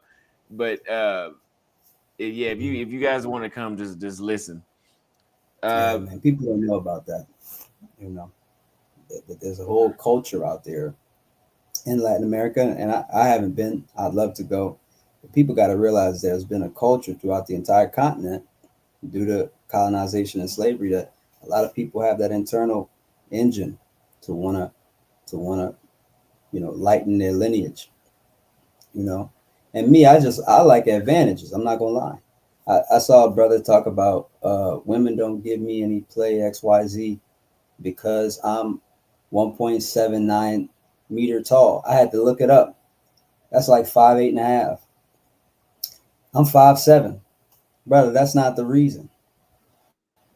That's not the reason. You know what I mean? Trust me, brother. It's not. But we, again, that context and nuance, man, you gotta go where, like Nomad say, Nomad capitalist, go where you're treated best. I think the whole issue with Ethiopia is a beautiful place, beautiful women. It's one of the most beautiful people in the world, honestly. But they're very reclusive. They're to themselves. They don't take well when one steps out of their own culture and either marries outside of that. You can be sidelined by your whole family like real quick, and I think that's where they struggle the most. You have to be a certain kind of look for them to even accept you. Like, it's hard. Like, I ain't gonna show up there looking like Ultra Cinco and think that they're just gonna be like, all right, we cool. No, it's not happening. I never been. Austin, what do you think, man? Do you think that a lot of brothers, especially from America, who maybe we're from the South, a lot of us got that Creole background. Me, I'm a Creole. I know you're from Texas. I don't know if you're Creole. Yeah, my mother's Creole. Yeah. So I think a lot of us kind of take that Creole look, which is a little lighter. And it's easiest to apply that to Ethiopians because they're such an international people. Like you say, they don't call it for Eritreans and Somalis because they don't really know about them. I think the both of you can probably show up in Ethiopia and be all right. I ain't showing up there for nothing. They gonna be like, yeah.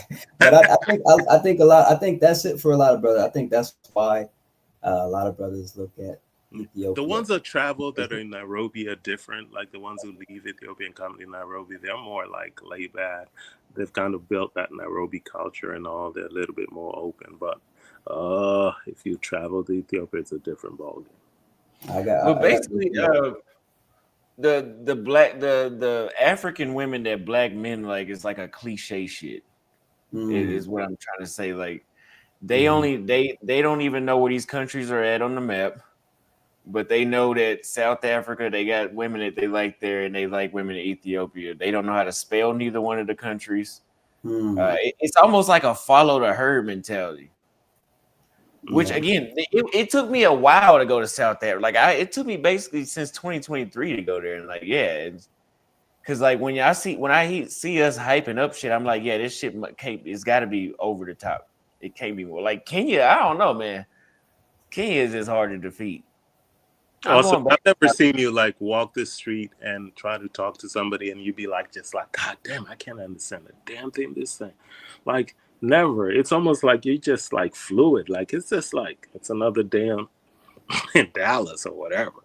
Like I like South Africa. English. It's just easy. South Africa is interesting though. It's a little bit more advanced. It's like a mini Europe of sorts. Like I wouldn't go there to get the full-fledged African experience. I think if you want Nairobi sits in a sweet spot. Yeah, Nairobi sits in a sweet spot where it gives you a niche city feel, like you're in the city, and then it gives you like immediately you can transition. Like Austin, you can say like you can be in Limuru or out in the tea plantation, Kiambu, and you're already in country. But it's like you get the best of both worlds in such a small space. And it's just not every country can do that. Like a national park in the middle of the city, like the capital, like it's crazy, it's insane. Yeah. Also, Yeah. you took a trip though a while back, like in the national park. I don't know that they have a lot of animals in that national park, but you did a little trip out there. Which one? Nairobi. You did Nairobi National Park. Oh, yeah, I went there 3 or 4 times, but yeah, I don't know, man. I think, well, actually, you know what? Don't listen to nothing I say. Y'all keep going to South Africa and Ethiopia. Those are the only 2 countries that exist. So, y'all keep going there. Because I don't know, man. I'm not seeing. I'd had to go. I mean, they hyped up South Africa in a way, and it's a nice place. It's nice to go shopping. You know, y'all love paved roads. So it's nice paved roads if you guys want to walk and take your hopscotch. But other than that, like it again, when I travel, it's to interact with people. So like I'm not saying the people in South Africa are like rude or disgusting people, but it's just when you come to Nairobi, that feeling that you get from the people here is like gonna be really, really hard to defeat. And I know that's the paved roads are more important in the ice cream parlors and the Pizza Hut. Y'all like that more than people, so I see that I'm fighting a losing battle. But I like people, so yeah. I'll wait on Nairobi to get to South Africa's point, and then actually probably by the time Nairobi gets to South Africa's amount of development, it'll probably be the same shit. So I noticed that too. I noticed that a lot of the people, when I'm watching your or some other brothers' streams, I notice a lot of the brothers who are more willing to go into certain places, and this is just something I notice is veterans, military men, and I think a part of it, y'all take this how y'all want. I think a part of it is because the men who've been in the military or veterans tend to have lower thresholds for the amount of comfortability. Like Austin was saying, a lot of these places are the up and coming countries, frontier markets, way more opportunity. But you may not have the exact one-to-one, what do they call it? Same conveniences as other places. Now I do know Nairobi is an international city, probably has a lot of conveniences. But I think if brothers could try to lower that threshold for every convenience, like you're supposed to get off the plane and be in America, I think a lot of brothers will have a more fulfilling life, man. I'm be honest. The paved road. Oh yeah, you go, brother. Thank you. In 2008, George W. Bush mentioned to Obama about the soft bigotry of low expectation, which basically means that if a person expects less from, Barack Obama because he is Black, then that is a type of bigotry, who's also half Kenyan himself. I think that we might be doing that with Kenya and Africa as far as the beauty standard goes. I think that we're giving them a low expectation for fear of feeling like a colorist or feeling like we have a biased opinion towards Africans and against Africans. I think that in an attempt to not feel racist or colorist, we are giving certain credits where it's simply not due. Yeah, what are those credits? You mean to say beauty that credits, meaning that if a woman in Kenya just so happens to be, let's just throw a number out there and say 5, right? We would give her a 7 because we're grading her on a lesser curve because we expect less from her. I think that is a soft bigotry of low expectation that we put on African women, in this case, Kenyan women. I think I've heard of this in the modeling industry. Okay. I've heard of this in the modeling industry where women who have more European phenotypical features, but are not white, more so have to compete on similar levels to Europeans, whereas African women who are say 100% African are very dark skinned, they're not competing in the same way. So that, Right. you know, I've heard of that in the modeling industry. I mean, is it happening on the ground level of brothers just looking for places to travel, or where do you think it's happening? In that you brought the theory forward, where do you think it's happening the most? I think that it's happening the most in this particular conversation. I think that if a brother was to say that he's into a certain type of woman, you know, then it's assumed that it's because he is biased towards that type of woman. You know, whether she's light skinned or natural hair, et cetera, et cetera, et cetera. I think that in this conversation, because a brother is shamed for not being attracted to a certain type of woman, that means that what's given is an advantage to that particular type of woman. Mm-hmm. Speak, How do you? can Okay. you speak directly a little bit? It sounds like you're like, so I have a very simple mind. So like big words and like a bunch of too many words and big words, you'll lose me. Like just say exactly what you're saying. Cause like Yeah, you're speak speaking for the in masses. analogies and yeah, like just say what No, you're saying. no, okay. So directly speaking, right? I think that we should not be shaming brothers for having certain taste and desires and expectations.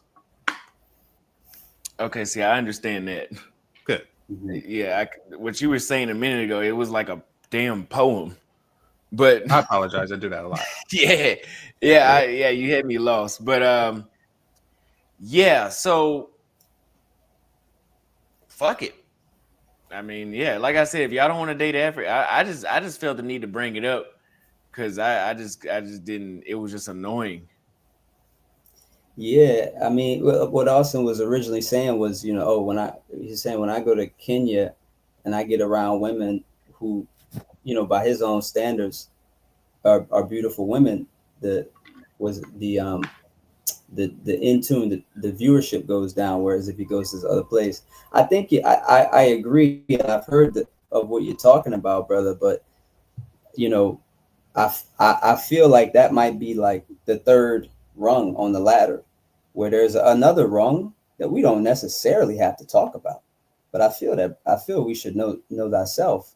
I feel that maybe the second rung might have to be a conversation around. I don't know if it's a self-hatred, because people, you know, we don't hate ourselves, but it's we really feel that we really internalize inferiority, you know. No, I'm not about to shame my brother. Listen, I've been to Africa. I've obviously been to North America. I've been to Asia. I like Asia a lot. I've been to Philippines, Thailand, Laos, Cambodia. You know, Korea. I like Asia a lot, you know. I do too. But, you know, I think the broader conversation is probably around, you know, a little bit of that internalization of inferiority, you know. Well, and And that's what I mean. I think that we fear internalizing inferiority. So we may, you know, say that someone is superior when they're not. For example, you mentioned Asia. I've been to Asia as well. And I'm in California where there is a lot of Asian people.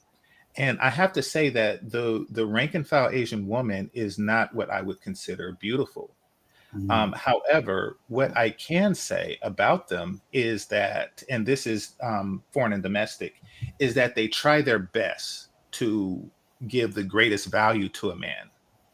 Meaning that their hair care routine is the best, meaning that their workout and diet routine is the best, and the way that they reputedly cater to men is their best.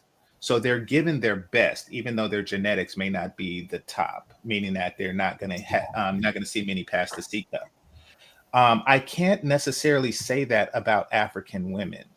And the reason why is because, in addition to, you know, poor hair care routine and things like that, and poor workout and diet routine, in addition to that, they seem to wait a lot longer on the market before they take relationships seriously.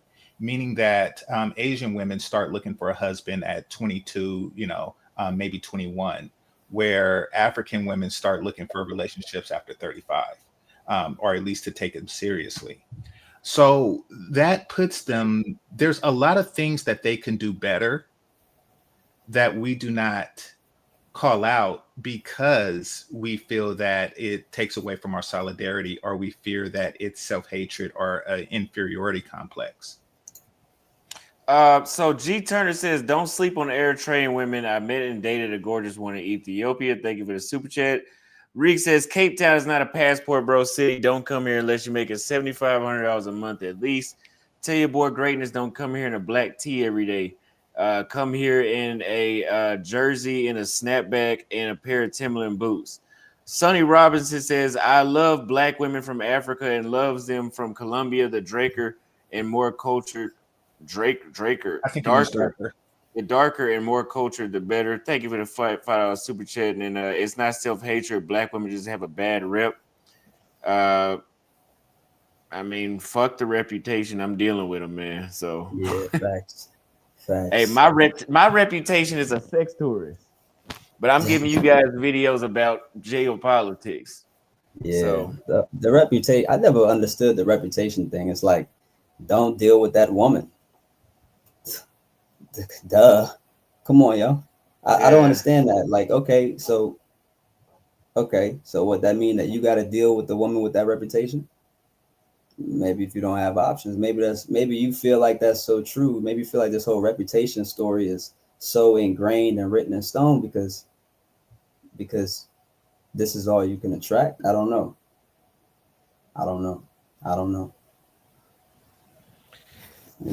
Brother, where you chess piece?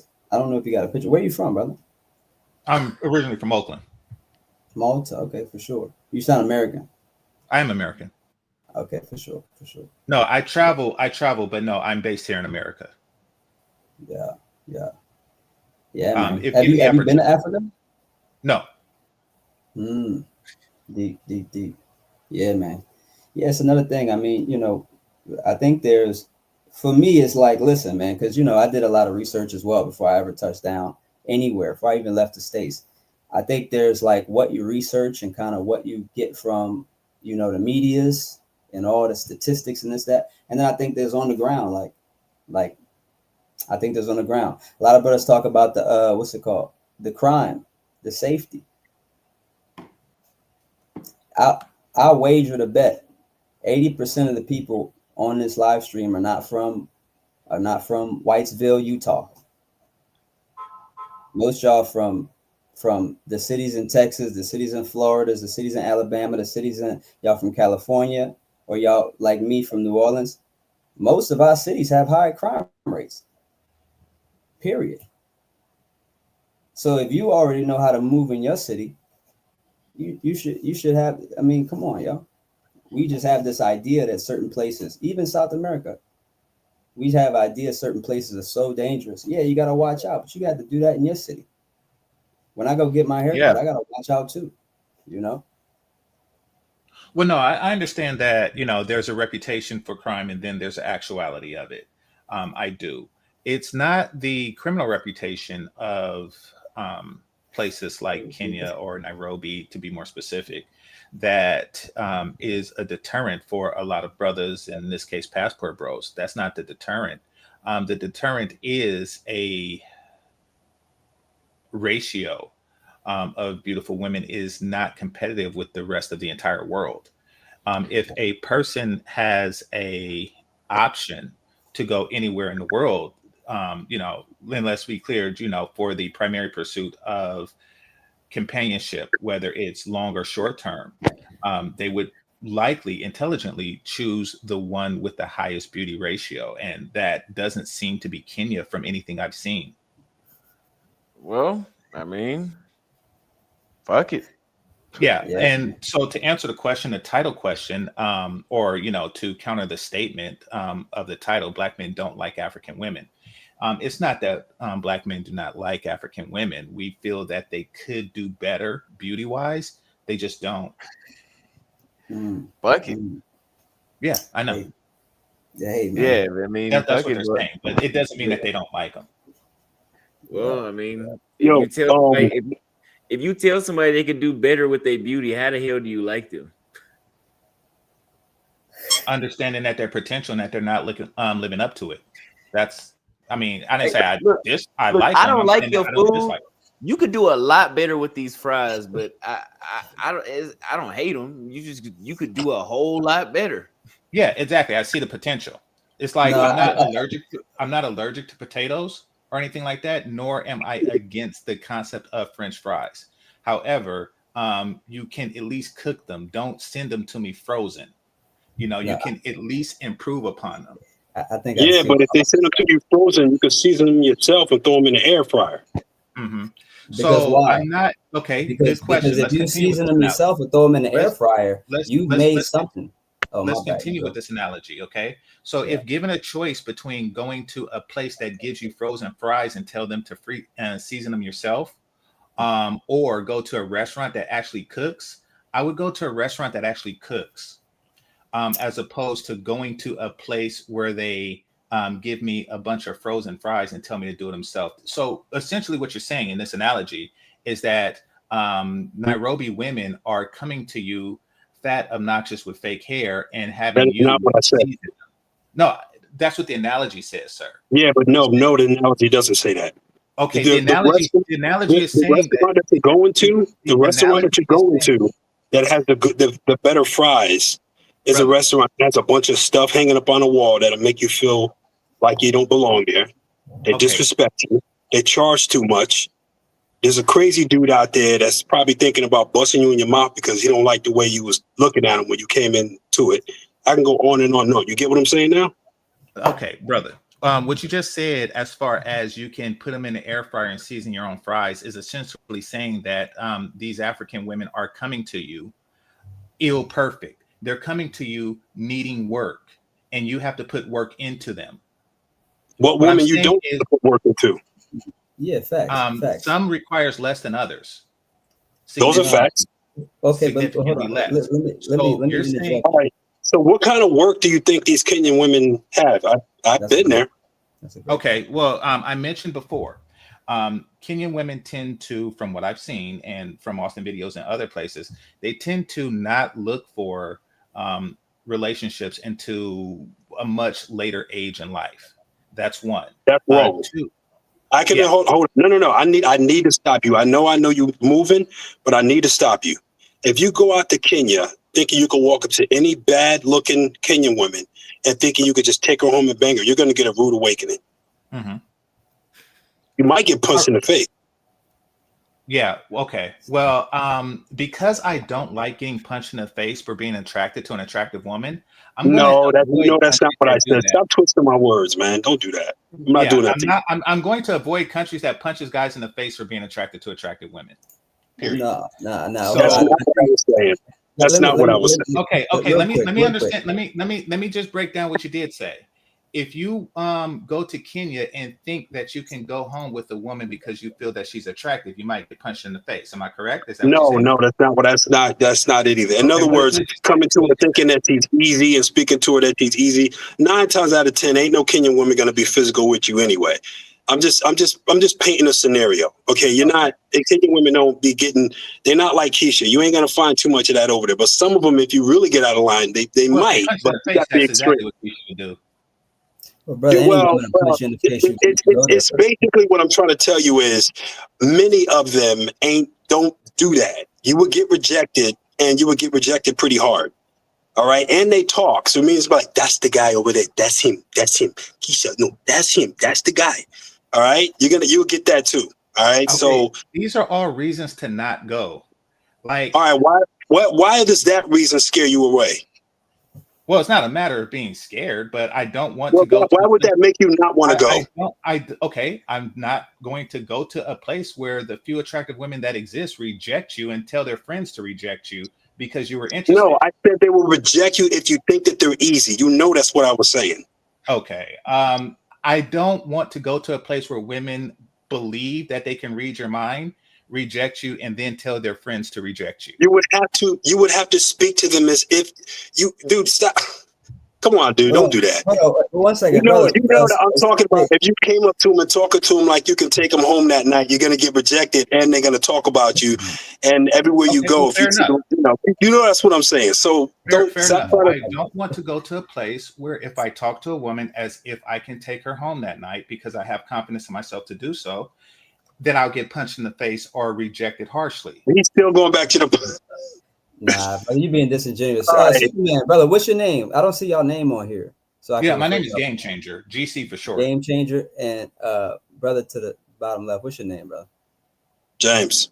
James, peace. Leroy, nice to meet y'all, brother. Yeah, I don't see y'all name, but I think the conversation is like, okay, here's the thing, Game Changer.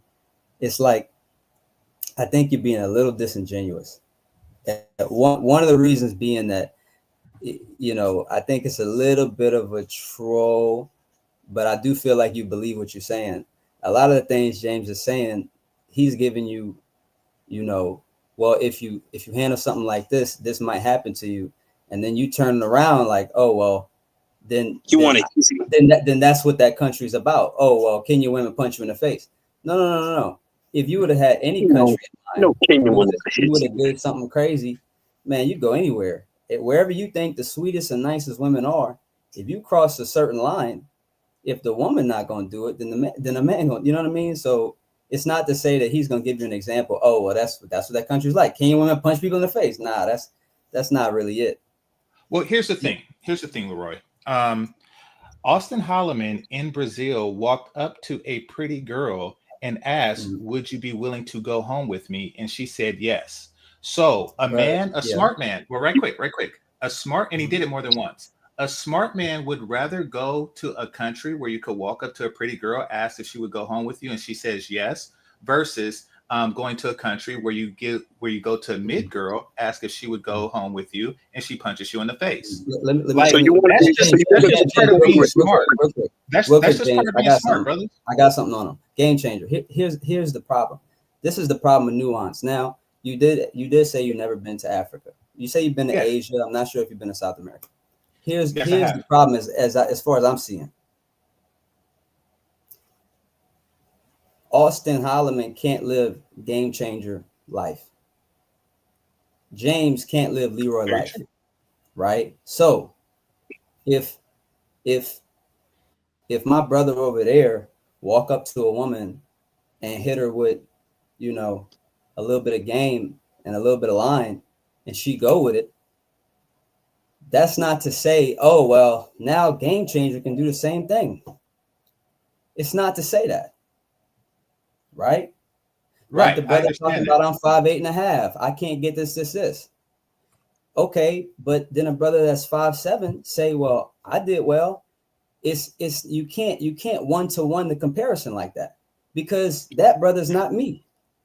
No, I understand. Shorter and do better. So for instance, you probably could. I don't know. I can't even see you. You might be able to go over there and through your vibe, your whatever you want to call it, swag. I'm showing my age, whatever, your game, your this, your that. You might be able to go over there and pull something off. But to say, oh well, because I saw Austin Holloman do it in South America, but I didn't see him do it in Kenya. Therefore, that it doesn't apply to you or anybody else watching. Unless I understand that, but it does seem like it don't apply. Well, no, what I'm saying, brother. Let me interject really quick, Game Changer. Let me interject really quick. Inspired Truth Broadcast is called a straw argument. It's called a straw man argument. It's a rhetorical device, Game Changer. And Gavin Turner said $5 on Cash App. He says, "For you know how to stir the pot of controversy." Yes, I do. Thank you for the $5 on Cash App. That's my job, man. And I put the link in the chat. He said, if you've never been to Africa, your opinion is invalid. Tell James the Wi-Fi head is not Halloween yet. Take off the costume is basically what he's saying. I'm working out, you little bitch. Crazy. Fuck y'all. I love this shirt, man. So you can sweat as hard as you want in this, man. You never feel nothing. You know, so Game Changer. Here's the thing. You talk about Kenyan women and broadly African women can do more. I think what James was trying to say, James, correct me if I'm wrong, is like, it's like this, man. If I go to Nigeria, let's say I go to Igbo land, and I try the Egusi, and I say, yeah, this could be way better. It's like, no, I'm not recognizing the potential of the agusi. I have a whole different dish in my head. I have a whole different dish in my head, and now I'm saying, man, look, y'all, this agusi should be oha. This agusi should be soul food. No. Now, because I'm gonna line up here. The difference is, you want your life to be, oh, I just want to walk up to ready-made women. A woman can be ready-made in herself, bro. But when you get with a woman, a part of your responsibility, as far as I understand it, the masculine responsibility is, you do sort of take that woman in, and you start to teach her not about life, not about the life she lived, but you start to teach her about your program. You see what I'm saying? But if you're not one who's prepared to stand on your program, then, oh, well, I just need to find a woman who already fits what I think my program might be. No. That might have been a different woman before I met her, but I got a program straight. Now, if I meet you and I deal with you in XYZ, describe this program, please. What you mean? The way? Okay, fair enough. The way that my bad. I ain't mean to say what you mean. That New Orleans coming out me. My bad. What I'm saying is this: describe program. I have a certain way. Describe your program. Okay, I have a certain way that I want for our communication to occur. Mm-hmm. I have a certain way I like for our, the way that we respond to each other in public and private, the certain types of things we do. And so, for instance, you might be 95% good for me, but watch this. If in a conversation about an issue we have, let's say you raise your voice above a certain octave, but that's not a part of my program, period. Mm-hmm. And so now it's time for me to put my program forward. If you don't feel that, then this is not a democracy. It's not a democracy. That's how I feel about it. And so, in other words, listen, if you're not going to fix the part where you raise your voice above a certain octave, then you got to go. So watch this. So what I'm saying is this: if you think that Kenyan women or African women have a certain potential, then when you get with a woman, you can. I'm not saying dictate it, but there is a certain responsibility to, like, oh, well, she don't do this the way I like it. Let me let her know that this is how I like this done. Okay, what I'm asking, brother, is what would you do? What would you do if they do not get down with your program? Okay, and so then we talk about levels of the program. Is this something where I go, this is not a democracy, or is this just a nice to have? If it's something that's like, no, I'm not fit. Listen, I can't deal with this, period. Then mm-hmm. I'm not going to deal with her. Okay, so are you willing to compromise? Well, quick, things, right? James. Some things I am, some things I'm not. Sorry about that, game changer. I interrupted you. What you say? No worries. So you're talking about deal breakers. There are women who have physical deal breakers, and there are places in this world that has a higher concentration of women with physical deal breakers. And I think that Kenya is one of those places. So why would you even suggest that a person get with a woman when they already come off with the deal breakers? I don't get that.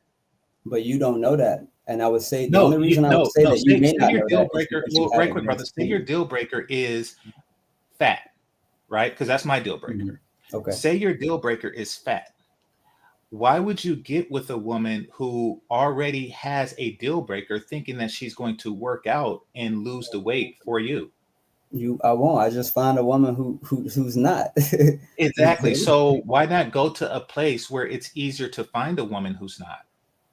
But what makes you think it's not easy? Here's I think the question: what makes you think? And you say I've researched, and that's really what I'm asking towards. What makes you think that it's this? The difference in ease in terms of finding a suitable, relay is not there in Kenya. And the only reason I'm asking that because you've never been to Kenya. What makes me think that there's a difference in ease is because it was a lot easier for Austin to find the beautiful women in Brazil than it was in Kenya. The women that he displayed in Brazil were significantly more attractive than the women he displayed in Kenya, and they were No, significantly more. And no, they were no, they weren't. Yes, they were. Bro, No, they weren't. No, Austin they Yes, weren't. they didn't go to were. Austin Yes, they didn't were. go I'm to not gonna argue with 50,000 locations, bro. you. And Austin went where Austin was going. I'm sorry. I was saying Austin didn't go to 50,000 locations. He went where he was going. Now, if he go to a place, Well, I mean, I don't want even to he, go to 50,000 locations. even he, other streamers would tell you in the video sometimes, like sometimes, I don't know if Austin does it a lot, but sometimes people will tell you, oh, you know, I'm over here right now. We doing this, is that. Oh, it ain't really looking too hot over here. Bro, it's millions of people in any given country. Yeah, It's I millions. understand. I understand. There's millions of women in America, but we know what they are like. So, from what I have gathered, no one has really said anything about a high concentration of available beauties in Kenya, which is what I and many other men seek, and intelligently so. I don't know, because you know I haven't been to Kenya either. So there's that. No, Hey, I mean, Game I haven't Changer, been to prison, but I hey, know I don't Game want to Changer, go I got there. a question for you. Sure. So you said that you want to go where you can talk to the girl, ask her to come home with you that night, you And not know, get punched in the and face, they yes. and that you don't want no fuss. But at the I same don't want to get time, you punched want to go somewhere where the women are good and you can get on a program, get on your program and be good partners. You can keep it a home and keep a happy home. You do realize you're contradicting yourself with that, right? No, I don't. That is not a contradiction at all. Because you working under the assumption that Kenyan women make good wives. Or Don't talk something. about Kenyan women. I'm talking about what you said. Okay. You're working under the assumption that women in Brazil makes poor wives. Let's put it like that. You I don't know, need to talk about Brazilian women. I talk about what you said. okay. Damn it. I didn't say I seek women who don't make good wives. Let's put it like that. I seek women Women who don't make go home with you that night. That's not a good wife. Yeah, I beg to differ. I seek women who are cooperative. Period. That's pretty goddamn cooperative. Yeah, I know. I seek women who are cooperative. Cooperative girlfriends and cooperative lovers make cooperative wives. Cooperative one night. Ill cooperative women make ill cooperative wives. Well, if you are running around a country and you're getting one-nighters, and then I come there looking for a wife, wouldn't I be discouraged knowing that you done ran through them? Okay. I don't work under the assumption, and maybe this is my arrogance, that because a woman is willing to sleep with me immediately, that she's willing to sleep with you immediately. Like but at the same time, if you got women going home with you on the same night, then you're going to do it every other night and every weekend. Because if she wins you with that night, you're not going to keep her. Okay. Right? Okay. Put it like this. I haven't, from what I've seen, none of you are actually looking for wives. Now you're coming at us like that. We're still talking about you, man. Okay. Fine. I'm not looking for a You don't wife. even know why would you say that to me? I'm not looking for a wife. Let's put it like that. Well, you said then what that to me. program did you have? Well, whatever I want from them. Cooperation. From them. So your program is about what you want from them. Absolutely. But you're not looking for a wife.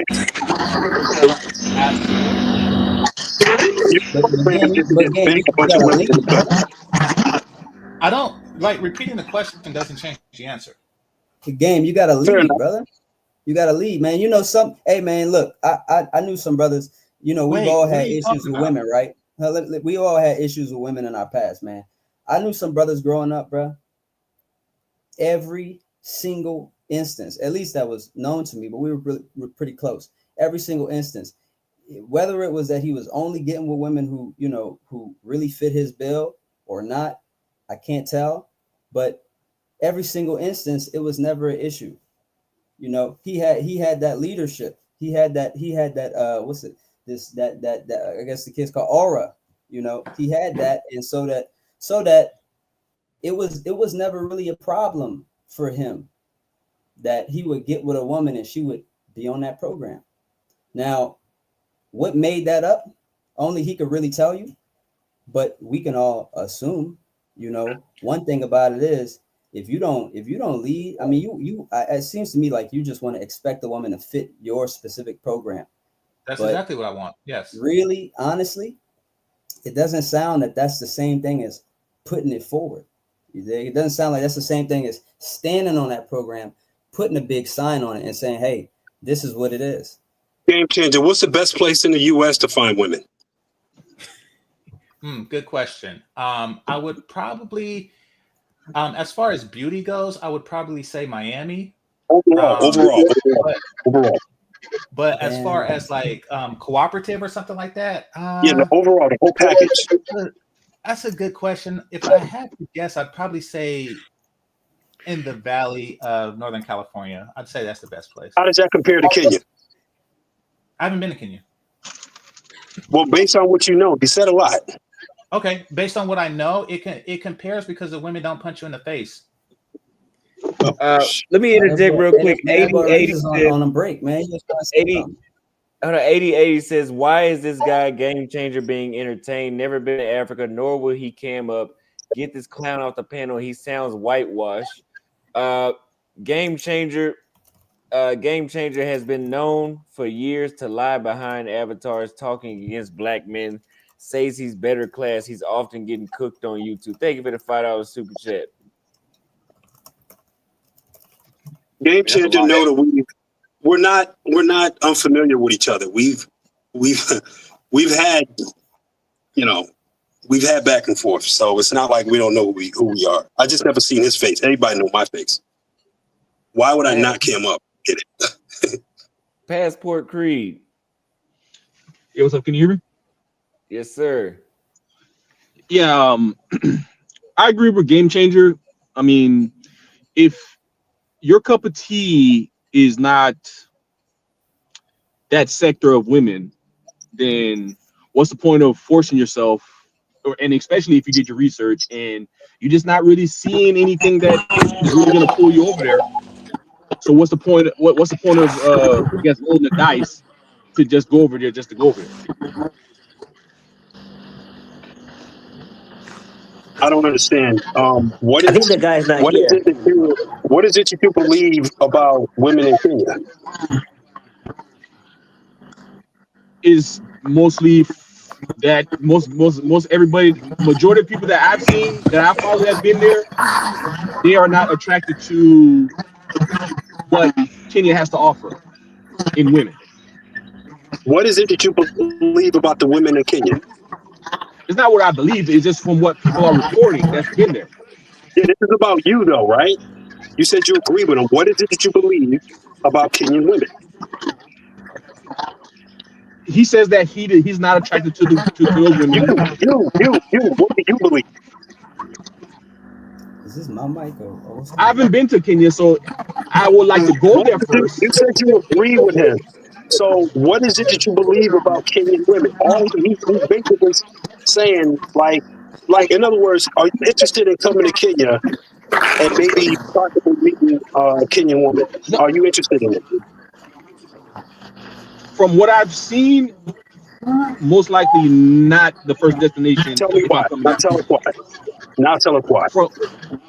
From what people have reported.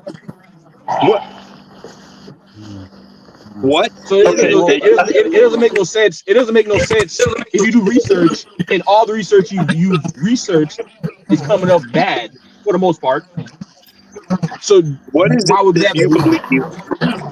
Brother, what have people reported?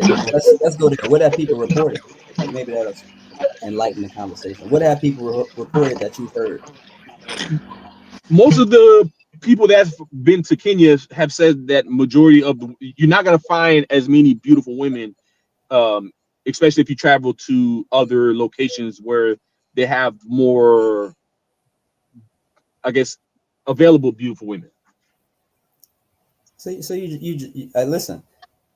It's one thing to say I don't like the African phenotype. I wish brothers would just say that instead of trying to intellectualize the standard statistical. One at a time. The problem with what you're saying is you saying you have a certain type that you like, her height, her beauty, whatever. You know what you like. All right. Now you're saying that you don't want to go there because you believe that the majority of the women you won't find appealing. But we know that you will go over there and you will definitely see women that you will find very attractive. That's easy to say. I've been there. And I know that you would. But at the same time, there's a lot of other factors that I've said about Kenya, a lot of other people said about Kenya, that would say this is a safe place, a good place to find one, because one, there's a lot of things you don't have to worry about in Kenya that you may have to worry about in other countries. So you got to take the grain of salt. If you're not, I don't really want to go down. I don't really want to go down that right now. Not this second. You got to take the whole thing. If you travel just for the women and completely leave out all other factors, okay, that's a youngin.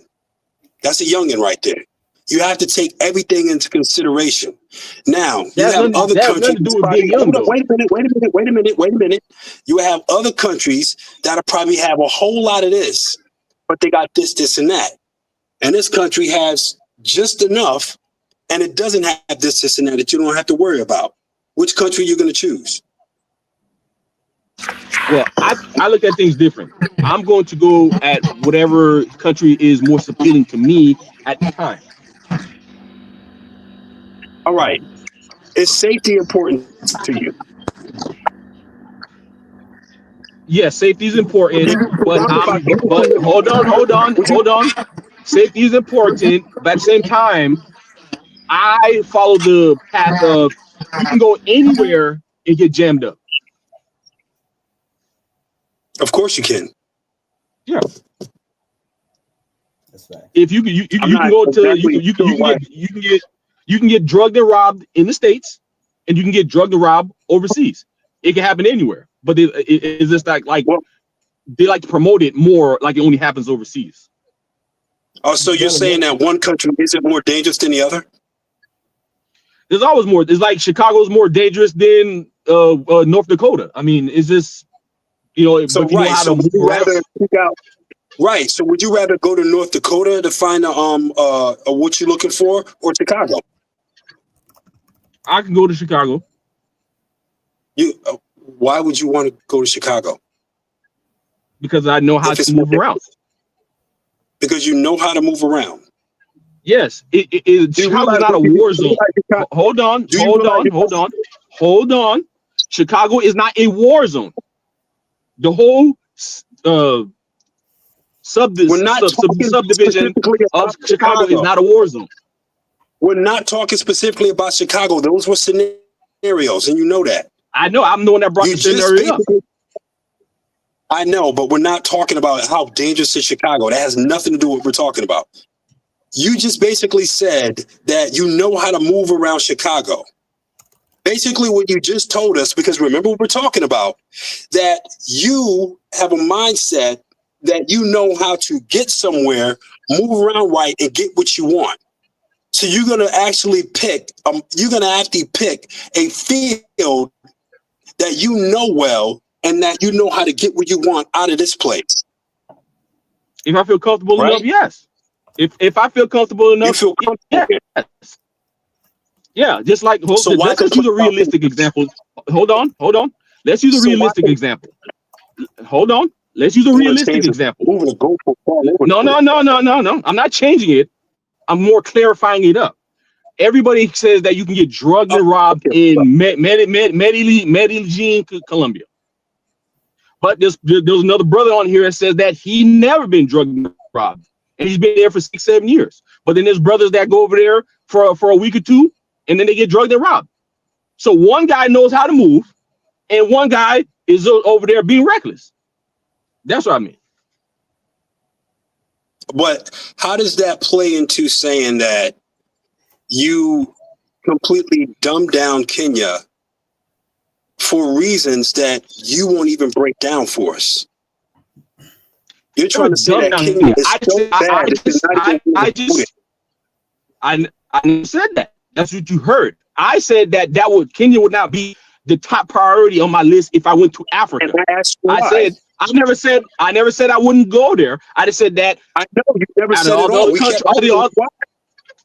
What's the out of all the other countries in Africa, Kenya probably would not be the first one I'll probably go to. That's what the one. What would be the first one? Why? Because there's from research. Because when I go to a country, I like to do my own research and try to see. Okay, I probably might roll the dice and gamble over here. That's pretty much what you're doing when you go into an area you've never been to before and you're navigating by yourself or with a friend. You're gambling. Okay, what are you gambling with going to Kenya? Everything, your safety, your money, everything. Anywhere you go that you've never been to before, you're gambling with everything. You're gambling with your life and your safety, even if it's very, very safe. Well, what about Kenya? What are you gambling with in Kenya? I'm not trying to go over there and waste my time for however many days I can visit over there when I can probably go to another country that probably might appeal to me more. That's what I'm saying. Why would we waste? Okay, why would we waste your time? What type of women do you like, Lonnie? Just say that part. You just saving this dude, man. We'll understand it immediately. Where do you I like all types of women. I like all types of women from the Caribbean. Where's your favorite? I prefer more of the Latin women for right now, but I have not been to. But hold on, I have not been to Africa, so I would like to go to Africa before I just go over there and start just trying to hate on the country that I've never been to. I never said I hated Kenya. You guys are taking it like I said I hate Kenya. No, I'm not taking it no way. That was you and James. But you said that it wouldn't be the first country in Africa. What would be the first country in Africa you go to? I would like to go to maybe like a Ghana or South Africa or maybe Tanzania. Yeah, probably one of those three. Yeah, for sure. And then worldwide, where do you like to go most? You know, where do you feel you're appreciated best? You know. I like the Caribbeans. I like the Caribbeans because I'm from Florida, so they kind of cook the food that I'm been eating majority of my life. So I like to dabble around those. But like I said, I just don't want to just stay in that strip. So that's what I'm saying. Going to Africa, going to Asia, going to the Brazils. That's what I'm saying. So it sounds like to me like you have base. Virgin Islands. What are you talking about? I like Colombia, DR, and Haiti. You talking about South America? Yeah, the Caribbeans. Well, I don't really call South America. When you think about Virgin Islands, Bahamas, or whatever, let's talk about that. Well, Brazil is definitely more dangerous than Kenya, from my experience. Way more dangerous than Kenya. And the thing about it is, the Brazilian government is just as, the Brazilian police and the government, I don't want no part to dealing with them. There's a lot of safety is real important to me. That's why I ain't never been to South America yet, because of safety. It's the whole reason why I never went. Yeah, but you can't live your whole life on just being. Now, I'm okay. Like, what's one of the dangerous countries? Not Venezuela, Ecuador. Now, maybe probably like an Ecuador, I probably might be, a little, apprehensive. But if I seen other brothers go there and come back, like I seen Austin go there, he messed up towards the end, but he says, he can go back. And then I see one master teacher go over there. So when I see other brothers go over there and they come back, I'm like, okay, then that gives me more comfortability to go over there and roll the dice. Well, it doesn't really work that way. Take it from a Navy guy. One guy's experience has nothing to do with anybody else's possible potential experiences when you go to another country. All right? You have a certain way you carry yourself. You have a certain way you communicate. You know how you're received by people in the world because you've been growing up in it, being you. All right? There are people who have an energy about them. They don't have to speak. They don't have to do anything. And they're going to get different treatment than you, even if you look exactly alike. Now, those factors need to play in and that you have to take into consideration when you decide to travel. Okay? You ain't Austin. You ain't Check in Effect. I've seen Check in Effect, and that dude has a positive energy around him that people just smile when he walks by. I've seen it. You know what I'm saying? I don't get that. All right, people. I get a lot of I get negative when around me. That's my aura. This is what it is. So I know places where I probably shouldn't go because I know that I might have a hard time over there. Because I know me. So when you choose in another country, you have to take everything into consideration. You might go to Brazil and go into a club, and next thing you know, everybody you start tapping each other's like, who's this guy? And you sit there like I don't do nothing. It don't matter, you know. But when you talk about Brazil being better than Kenya, we're on this program talking about brothers and traveling and everything. The whole thing about the whole passport bro movement. I'm not calling us passport bros. That's not the whole thing about black men traveling. The whole what it's all about is going to another country, having an experience and saying, this is what I experienced, and this is why I think you should go. Everybody doing this, everybody doing that. This is my bad experience, this is my good experience. So this is the communication factor we're talking about. When you get on here and you say negative things about one place and you say this place is better and we ask you why and you give us jibber jabber and start into a negative argument, that's counterproductive.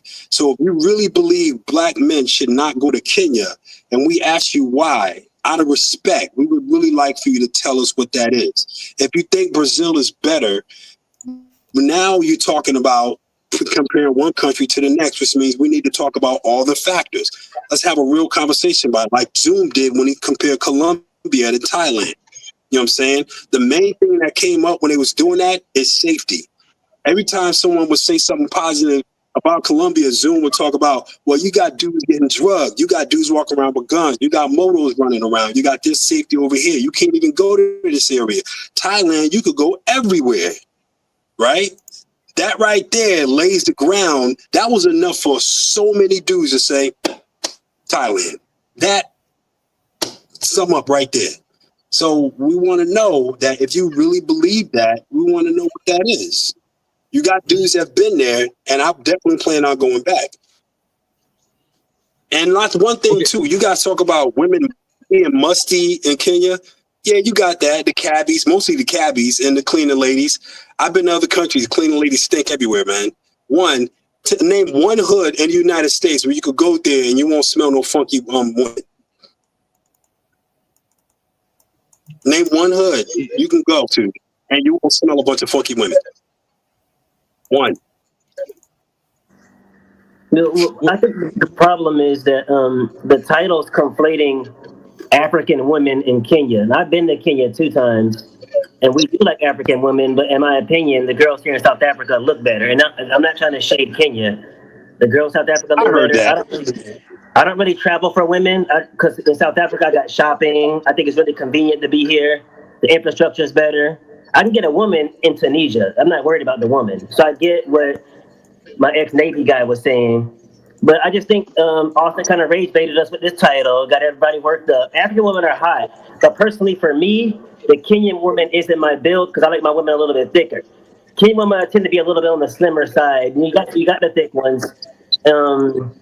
And I do think since it's a developing nation, and I'm going to rank this as one in Africa because just in Africa alone, South Africa would be considered first world. If you think it's just about Africa. I think in developing nations like Ethiopia and Kenya, I've been to both of them, the women have a sort of ceiling they hit because they have other problems to deal with. Like the Ethiopian women look better in the UK than they look in Ethiopia. And I could argue that with you all day. You know, when you go to Ethiopia, they're not that hot. Personally, to me, when I went there, that's what I felt. And I feel like in Kenya, they don't have the amenities to really glow up, as I would say. That's why Black American women look better than them. So you pretty much saying that you tell you something, man. Huh? So you're saying that you go out to women. the date spots, going to the malls and everything. Well, when I we was see in some Kenya, bad women out there. We keep tell y'all. Well, I mean, you'll see some, but I'm saying like the ratio. If I walk out in Kilimani right now, out of 30 women, like 3 of them are gonna be hot. That's my personal experience, but that's my opinion. So if That's you cool. think they're hot, I'm not gonna knock you That's for all right. that. But if I walk out on Long Street right now in Cape Town, and out of 10, 6 of them are gonna be like, God damn. You know, and South Africa has more diversity than Kenya. You got colored women, black women, white women, Indian women. I think Kenya's a bit less diverse. You have some Somalis there, but they're not all that hot. The ones that are there that I saw, Yeah, and it's not as diverse. That I'll give See, you. when I said that, they said I hate black women. I mean, I was like, no, I I mean, love I black did. women. But for me, Austin says he's going to Botswana. Botswana has hot chicks, but it's boring as fuck there, and you're gonna waste. I appreciate you gatekeeping Kenya. I mean, like I keep saying, fuck it. Like he said. I mean, Yeah, y'all said, they saying it ain't no good looking chicks. Fuck it. I mean, keep gatekeeping. You doing my job. Look, that might be exactly what it is too. King, anybody that's been here that's saying shit like that has to be gatekeeping. King Thad says, I think a lot of y'all like Kenya because it's Africa's version of Thailand. It's on easy mode for the socially awkward. Nah, that was you still fucking with black chicks. So I mean, if you awkward, Yeah, you gonna get your ass handed to you. Nah, listen, black chicks anywhere on the planet. Anywhere on the planet, that shit ain't flying. That shit's not gonna fly. Yeah, you come at those bad Kenyan women like that, you're gonna get rejected. We know they have doctors and lawyers and upper class women and stuff like that. You know, they no bad top notch Kenyan women who looking all good just dating anybody. You wildin'. You know that ain't true. Yeah, dudes be coming When out I to was in Kenya getting Mombasa, rejected all I the saw time. Kenyan women rolling in the ground fighting over a fat white guy. Some of the stuff I saw just took me back, and it just kind of traumatized. Cause they were fighting over a guy in a wheelchair at one point. I swear to God, I'm not lying to you. And this was in Twapa. You know where Twapa's at? Like on the far end, close to like Kilifi. I mean, I've seen some third world stuff there, man. Okay, Regis. Just because Kev in the chat want me to troll. Explain that scenario for the crowd. The scenario where you saw a bunch of Kenyan women fighting over a wheelchaired white man. I was in Mtwapa, and there's this bar, right? It's like an outside bar. You sit down. It's a little dusty ass bar. It's in Mtwapa. And most of the Kenyan women flock to the white man because they feel like they have more money and whatever, the socioeconomic thing. And this guy was giving out money or like passing girls some money, and they were fighting over it. And they were rolling on the ground, man. I can't make this up, dude. But wait, that's an important piece of context you're gonna say the first time. Nah. They wasn't fighting over man, but this guy was in a wheelchair, man. Come on, brother. No. Let me explain why. If you say, nah, I went to Kenya and this girl's down there down bad, they sitting there fighting over a wheelchaired white man.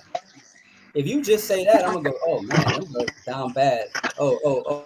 We gonna go into all sorts of stuff. Self-hate, color, da. If you say, nah, dude was throwing bread on the ground. It wasn't a lot of bread, man. It was Kenyan shillings, bro. It had to amount to like $13 US for one. And for two, most of those white guys out there don't have any money in the first place, and you know this. They're down there using their white skin to hit these girls. Y'all have more money than these guys a lot of the times, right? Right? And I don't mean to throw a monkey wrench to what he is saying, but I'll validate that because whiteness is king out there, just to be honest about that. Now, black men, we are not preferred out there. Yes, we may come across a few, but white is king out there. That is a fact. And let me add this, right? I had this one little hot chick I met in Mombasa. She was actually hot, man. Her name was Aziza, if you see her run. But she would ask me for money, right? And what I caught on to was I'd be hitting her, but she really was trying to get money from me because she wanted to strike the jackpot and get a white man. That was her real thing, but I just kind of strung her along and hit her until I stopped giving her money. But a lot of those girls, they'll deal with you, but their dream man is white. I'm not saying all of them are, but that's a big thing there, and we can't deny that. In South Africa, they're a little bit more racist because of apartheid, so they prefer black men here. Dang. So you think that if you look like, you think, in other words, I'm a black dude. So you think that when I was out in Kenya, I had trouble getting the women that I wanted because I'm a No, black dude? I'm not saying you had any trouble because first of all, that's a country in a bad financial situation, and The brother and is you like speaking you're from a in general workout. So I know you got perspective, not women. from an individual No. Listen to what I'm perspective. saying, brother. I know, but Listen. you just said something. I got to stop you. I got to stop y'all. I got to stop you. You basically just said, just like that women did when they were trying to come at us. You know what I'm saying? When they was putting me and Austin's picture up and everything, talking about, going crazy, saying that the reason why we get the women that we get because of money. Do you think No, I'm saying women all over the world want the money. That's why football players could bang all our girls in the U.S. because of money, right? Facts, 100% leave facts. Kenya? Stay Well, I'm in not saying that Kenya. it's levels to the Stay money. in Like, I'm Kenya. not rich enough to pull this off in Miami. I could pull it off in Cape Town, though. But what I am telling you I'm is not this. talking about that. I'm gonna You're tell you this. jumping. You're Austin can jumping. get girls anywhere. I like Austin. I think he's funny. I love to troll the guy. But what I'm saying is, what thing pissed me off about East Africa and Kenya, Uganda, all that area, a white guy that's a 3 could get a girl that you can get and you look better than him. That's all I'm saying. But That's a that's the fact. case All anywhere. right. You just If said that's that's not the I case, they gotta Do agree. you wouldn't be using think? so much skin bleaching cream. Mm-hmm. And Do you Just shit being is think safe, honest. man. that It's safe. brothers? You got the boater drivers. I think it's a decent country to live in. But for me, in the back of my mind, if I think that you really don't want to date me, and then the girls ain't that hot to me too. And I'm not gonna diss them. In my personal preference, I like thick, curvy girls flying in South Africa. But I think the guys who are traveling to Africa, your first country should be South Africa because it's developed. Austin doesn't care about the paved roads and stuff, but most guys have to come into a more developed situation. Come to South Africa and then branch out. Kenya's a little bit harsh for a guy who coming from New York, in my opinion. I started off in Colombia, and when I went to Kenya, I was still taken back. I stayed there for 2 months. I got tired of it and left. But I think Johannesburg is a good alternative to Nairobi because it's about the same price as far as the apartments go, but it's way more convenient and the girls are hotter.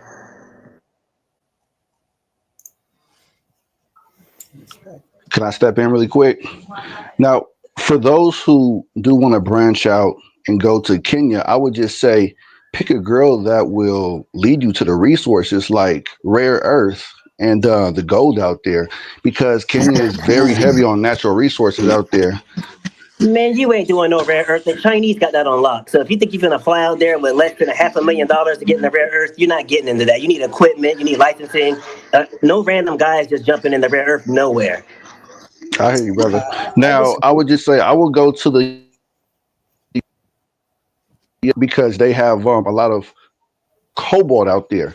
Now, me, I love to deal with solar and free energy technology. So I would just say for those who want to go out to the DRC, you'll tap into the lithium and phosphate if y'all want to deal with so solar energy and whatnot. Just So saying, you on say top of the DRC. girls, I'm just saying that they will lead you to the resources out there. Not just a schmack. I mean, you can clap all day, but at the end of the day, if you want to live out there and do something a little bit productive, different parts of Africa is very resourceful. Is what I'm Wait, saying. you said DR like Democratic Republic of Congo. Yes, sir. Paint, if you would, right, for the audience, paint the picture of that. So paint the picture of Okay, okay, perfect. he So touched down in DRC, Kinshasa. Paint the picture. okay, so depending on what market you want to tap into, like I'll use myself for example. I met a few people out there via internet. I want to be able to get rechargeable batteries for a wholesale price. So rather than going to China or for example, tapping into Alibaba or madeinchina.com wholesalers, I wanted to connect to the manufacturers out there in the DRC because they have the raw materials, but also they're in the process of building processor centers or manufacturing the batteries out there. So that's where my market is. But if anyone else wants to tap into different resources, then they have to tap in with different people out there within those markets. So it's always good to have a chick on your side. Of course, everybody want to smack on them cakes, but I would just say tap into those resources too, man, because just like the brother at the bottom said, a lot of Chinese people already got their hands dirty on the natural resources out there, especially in Liberia, when it comes to iron.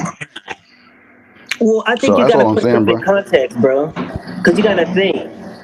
It's really expensive to get what you're saying, and that's good information. But the average guy can't do that. But as far as smaller businesses, Right. and in South Africa here, they're burning down other Africans' businesses, but letting the whites' businesses stand. So you got to deal with tribalism too. Very So true.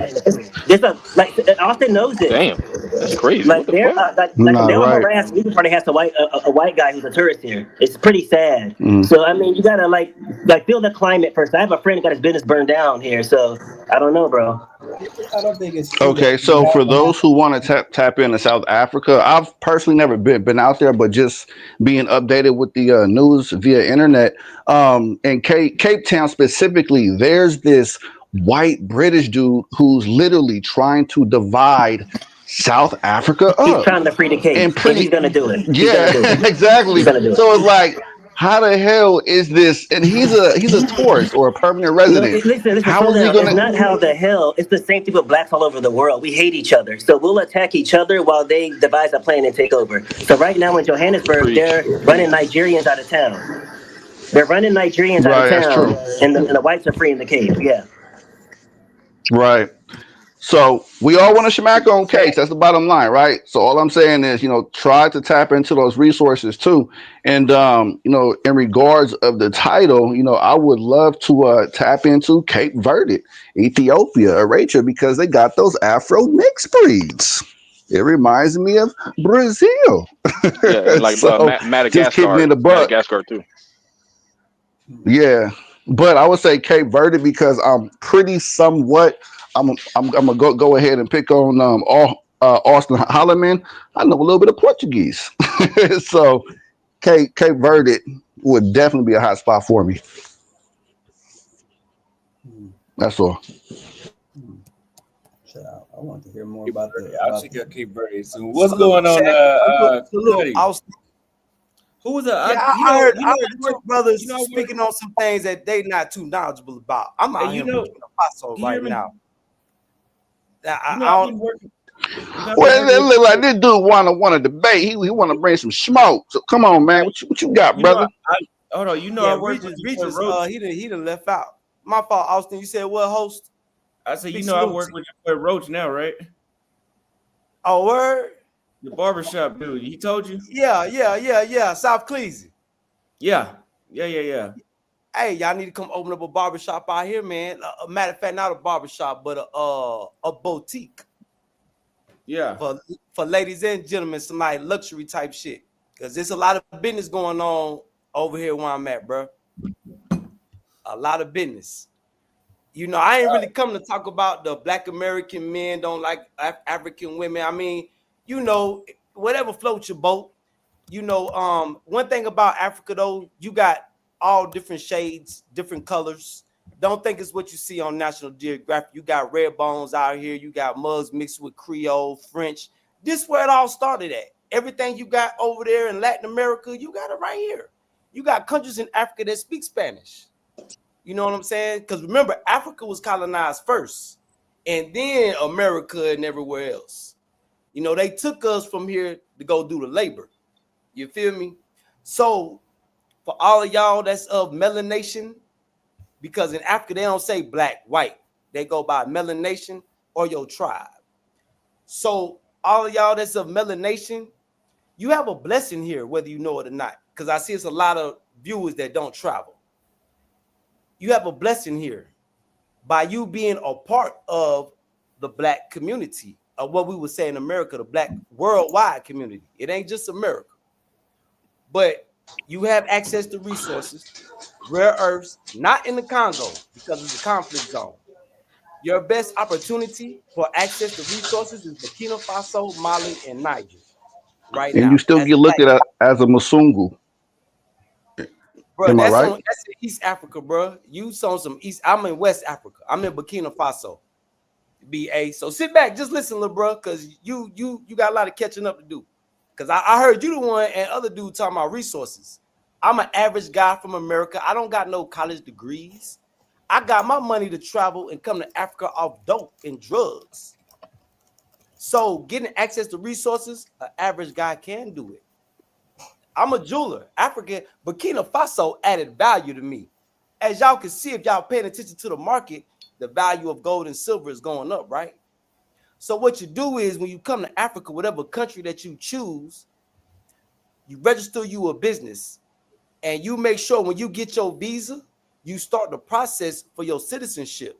If you just so happen to don't get married or you got to wait a certain amount of time or whatever, but register your business and get your citizenship process started off of whatever visa that you come up with, preferably a business visa. Don't get the tourist visa, not unless you're a digital nomad. It's all about business visas and residencies. See, when the white folks come out here, because them white boys mad at you, Austin, you done put Kenya on fire. Because, you know, that was they duck off, sneak off spot. Kenya, Tanzania.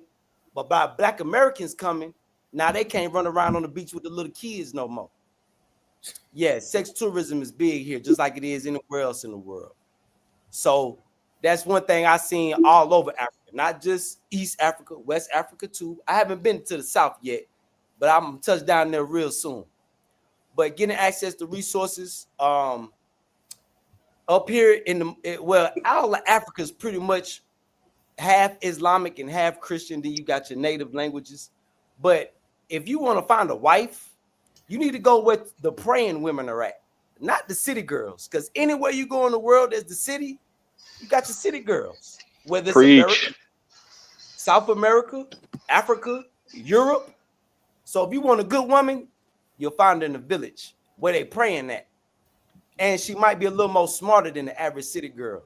Because in the city, just like in all cities of America, everybody is on a hustle and they struggling to survive. So, you know, that's my 2 cents on the topic. But big salute to you, Austin, man. I'm glad you linked up with my people, Roach, man. Y'all need to come out here and start y'all a chain. Because you see, as barbers, you got a never-ending supply of clientele in Africa. So you need to start opening up shops, bro. Yeah, different a lot countries. of people telling me that. 54 shops, all different countries, and put people to work. Yeah, we're working on that. Yeah, it's a big part of it too. It's a big part of it. You know, there's a lot of opportunity out there. I think one of the issues black man, see why America, why white supremacy in America going through their problem. This show door open right now to come make it happen in the motherland. See, a lot of y'all is late. I got a little early start, a little 2-year start, even though I went through my trials and tribulations being in Africa, being scammed and all that. Not by any women, by black Americans though. But your opportunity to being having access to resources to create you a product is right now.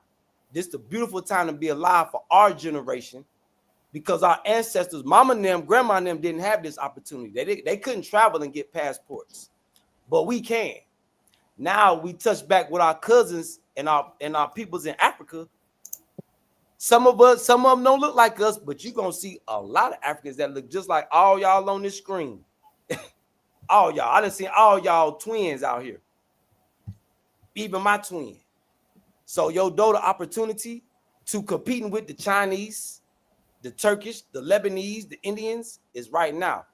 So all y'all better, I advise everybody who got a couple dollars in their pocket, you better take the opportunity and jump on y'all blessing and get out here and network while y'all chasing coochie.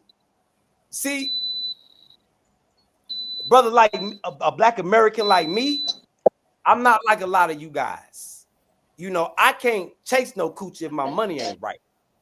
You feel me? I was successful chasing coochie in America. City girls, good girls, virgins, church girls, all of them. So those of y'all who just come to this internet to chase women, the women gonna be women been a downfall of every kingdom in history known to man. So one thing I could tell all y'all young brothers, you lose money chasing women, but you never lose women chasing money. Chasing money. Preach. You dig? So when y'all go to these different countries, focus on the money. The women gonna come. The women gonna come. You're not gonna want no girl in the city. You're gonna want to go to the village and get your woman. You ain't gonna want no city girl. And it don't matter what part of the world you in. There's villages GP, all over the world. But I'm gonna cut off GP, right there, how man. old are I'm you? talking too much. I'm gonna How land my old you is, plane. brother? GP, how old are you? I'm 40. I wish I would have came to Africa when I was Austin age. Boy, I'd be a lot further in life. But just in 2-3 Man, years, I thought you were old as hell. Nah, I'm just 40. Yeah, I would take you to 30 something. I mean, that's the thing. It's like, this whole other thing, it's like I say, it's one thing that a brother has is he like a certain thing. If you like a certain thing, cool. I think when brothers start to try to intellectualize, an entire country, and they're only thinking about the women. Like Yeah, we've you been can't talking do about it. They just Nairobi, state their almost opinions. You can't Nairobi's generalize almost all 6 countries. million population. You got cities with 5 million, 6 million, 10 million population. Again, like GP say, if you learn the systems and learn structures, and you start to stack these advantages for yourself, and you start to build something, man, you're not about to run through 3 million women. Trust there's women out there that in any country you're gonna look at and go, yo, this is the baddest I've ever seen. I've seen it, I've done it. I've gone to all sorts of different countries. Every single one I see, oh man. But again, brothers like to say, oh, well, I went here and there wasn't a lot there. Maybe if you was at a higher tax bracket, you might have been around some more of your type. So again, I think a lot of the first things brothers have Well, to do. That's not. I got to rage against that when it comes down that's to that. not I got to true. rage against that real fast. The reason why I say that is because when you have a lot of money, a lot of people say when you have a lot of money, you get access to certain places. All right. Let's say, for instance, I'm gonna go on a real high tier, Monaco. Okay, in a high stakes of Dubai, you will be around women with beauty that look CGI. Okay, because those women are women who know how to move. You guys always talk about men who know how to move. You ain't prepared to deal with women of that caliber who know how to move. That little bit of money you got in your bank to make you think you got more than us. You got money. Those women will snatch you up. You won't even know what happened. And they know how to move to make you think she's soft, sweet, wifey material. You think she loves you and everything, and you just a pit stop. You just stop at the gas station and grab some snacks on the way to Monaco. All right, this is Monaco. This is a Monaco tatter. She's there because of that. Like I said before, women know how to be where the men that they want are. For example, if you are a certain kind of dude and you put yourself in an area where this kind of dude are not frequented, you're going to run into women who are not looking for you. Okay? So if you put yourself in a facility where women frequent, where they like men who got money, they're high echelon men, okay?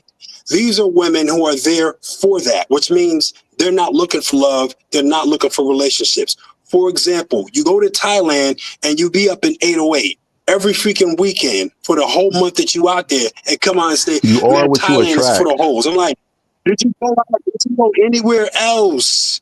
Did you go out to the countryside? Did you go to the museum way out there? You know what I'm saying? Did you go to a nice tiny little restaurant in a small village way out there that you probably only got to pay like $40 for a taxi to get to? You might meet you might sit in there by eating your food and look up to the waitress and take your goddamn breath away. The most beautiful woman you ever seen in your life. True about China too. You got to go to the countryside. Don't be going to Beijing looking for no women out there if you want to go to China. Are you crazy? And then you got dudes that do it. 808, they went to Flex, they did that. They went to the street, walking street, the whole 9 yards, and they did this. Just like this, just like they do in Colombia.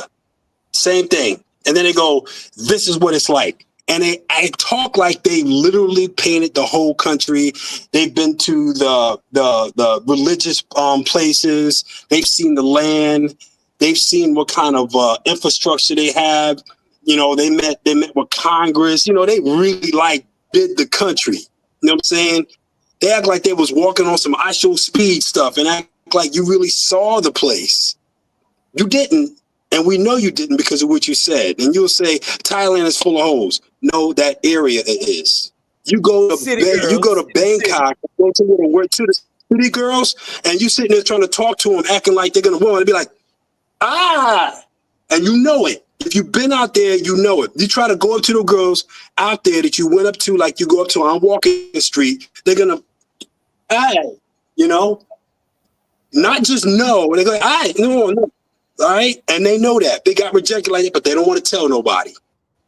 They don't want to tell nobody, and it's the same thing in parts of Colombia, same places in parts of Brazil, and everything else. They know where those high echelon women are, but they won't go there and they won't try it because they know they're going to be rejected. All right, It's the same thing in a lot of these other countries. All right, a lot of these other countries, you can't if you have to move, if you have to stretch with money. Those are the women you don't want. Okay, there's a reason why these certain types, I don't want to get into that part, can move grungy type, dress down, jeans and a nice t-shirt, and just chill up there, ain't flexing nothing, and get the baddest girl. And they're like, oh, why he could do it? I was like, did you try to move any bit like him? Did you try to get a girl with you? Jeans, nice sneakers, and a t-shirt. Did you ever walk out and try to get a girl like that? Did y'all ever try to go anywhere and get women like that? No flexing, nothing. Just straight up, clean up, hair done, smooth, smell good on, jeans, nice clean t-shirt and sneakers, and just roll out like that. Pull up in your car, go up to the bar, put the bear down, put your foot up, and then just look good. And just try to get a girl smiling, do the little wave and all that. Did y'all, if y'all have never done that, don't talk to me. You right, bro. Because I noticed that too. These dudes on the internet, they be out here chasing all these women, but they'll never bring no women to the internet. They got their own business.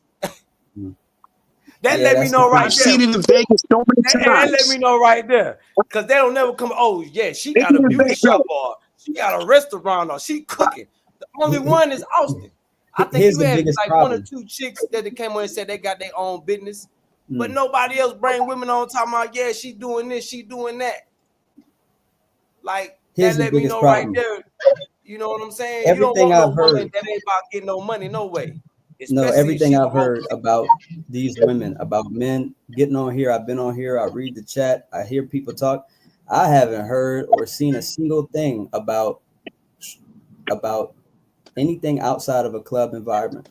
I think one brother said, oh, when I walk out and this and that. Listen, I mean, one of the brothers came on and said, oh, James asked the brother, oh, is a girl who's supposed to throw it down for you first night she wife material? He said, yeah. Okay, cool. That's your run. Some brothers feel that way, some brothers don't.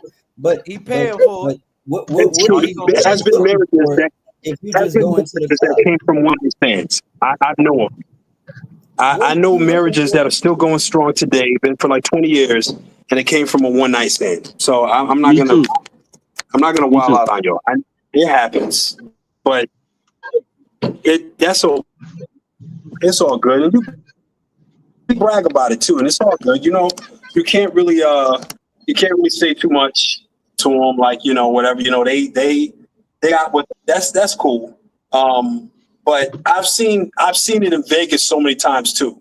You know how many times I've been like in Vegas, because I love the nightlife in Vegas. I'll be going to clubs all the time. I love it. Oh, see a dude, ain't find no wife in the Vegas. Louis Vuitton, Gucci, rings, watches. Dude got on damn near $100,000, sitting in the middle of the dance floor like this.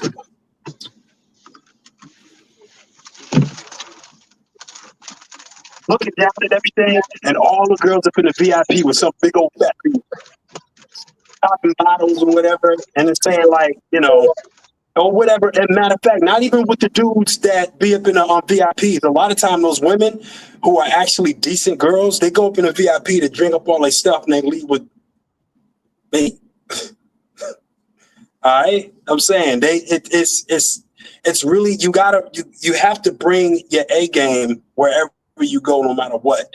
So if you went somewhere, you had a bad experience, and you're saying that this is what you was getting, maybe that's all you can get. All right. The days of running up into a country because you're a Black American with this uniqueness and being able to get a bad girl based on that is over, y'all. It's over. Oh yeah, that's over with. Now there are some places where we get points. We do get points in some places, but it's not enough for you to say, if that Black dude could do it, I could do it too. I mean, you should have that type of confidence in yourself anyway, regardless. I mean, you had the confidence, but you you don't got a lot of brothers leaving America with confidence, man. Yeah. You should be building your confidence. You should build your confidence anyways, as much as you can. But yeah, I see what you're saying. That's why you got so many brothers and sisters going overseas losing their life because they really don't know how to move. Just like you got more brothers that's done lost their life in South America. You could count on one hand in a year how many brothers and sisters done lost their life in Latin America versus done lost their life in Africa. No, for sure. What I was saying, because I cut myself off. That's my fault. I unplugged my camera. What I was saying was this. Gambia had a problem, but that's just one little location. I'm talking what about I was Latin saying America. was this about the club thing. Okay, brothers say, "Oh, I don't find this, and that. I don't find what I'm looking for out here, or I don't find these types of women." Yeah, James, I feel like you're right in the sense in that in these other places, a certain place you go, just because it's more expensive in there, does not necessarily mean that the more beautiful women are gonna be what fits your program or what you're looking for. What I'm saying is this: there's multiple different layers of it. If you listen, if you're trying to go over there and just go to the park, you're gonna find any sort of person go to the park. But if you're looking for a particular thing and you want a particular type, you want a particular style, you want a particular beauty level, then maybe you should try to go more places than just a club. This is for everybody, all the men looking. I hear this a lot. I've heard this for years. But I say, man, ain't got no good girls out here. But brother, all you do is go to the club. That's it. There's more places than the club. I'm just saying, look, I go to clubs. I was just out in Thailand, just out in Philippines hitting the clubs. I'm not saying there's something wrong with going to the clubs. What I'm saying is there's more to life in terms of social environment than just a club where everybody get drunk and this, that, and the third. So, maybe instead of taking a whole country, trying to take a whole country down a notch, or talk about, oh, well,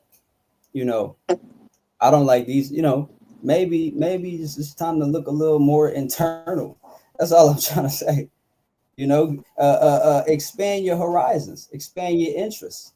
There's more things than just clubs. Y'all see even Austin on video going to this type of place. Oh, we got this thing going on. We in this nice place. Look like one of the videos look like a coffee shop or some sort of thing like that. Sometimes you can go to other places, man. That's really what I'm trying to say. And maybe you'll find different things. Turns out. You want to know the best way to get girls in America? You want to know the best way? Money. Create a following. Nah, have money. No. That money gets you hoes, guys. Money gets you hoes. Yep. Nah. Be popular, have a following. Okay? Well, yeah, be popular, have a following. Definitely that. Hold on, let me be popular and have a following. And you can bring in people of high caliber. I met dudes. This is the first time I did this. I was 36 years old. It took a while for me to meet a guy like this. And this when I was in San Antonio. I met this guy, and he had a great following. Everybody was rolling with him. First time I hung out with him, he invited me, said, yo, come out here. We got this bar. He's sitting up in the back, just chilling, man. He's sitting there. Everybody surrounding him. I was like, damn, this dude got bad women. But these women weren't just bad. They were doctors, lawyers. You know what I'm saying? One of them had her own damn law firm. These women of upper echelon women. These women were just and because I was cool with him, I ended up dating one of these girls who was a doctor. Actually, no, she was a dentist. You know what I'm saying? And I'm like, I understand. I just calculated on that. I understood that. But when I realized that, I was like, I wonder how we could do that. And I realized that's not something we're capable of right now, Black folks, because we do this too much. We don't know how to do that. But there's some places that I've been to where I saw it. I saw it in Houston, big time. Okay, I saw it in DC, big time. Those are the places that I've seen it the most. The only other place I've seen it a little bit more was San Diego. Okay, the brothers out there, the military dudes, they roll with each other, they stick together, and they be like hooking each other up with girls and everything. You know what I'm saying? Because what it is you vouch for him, you vouch for him, he's vouching for him. You know what I'm saying? And it was like, well, we see him as something like symbolically, like this is symbolically in the city.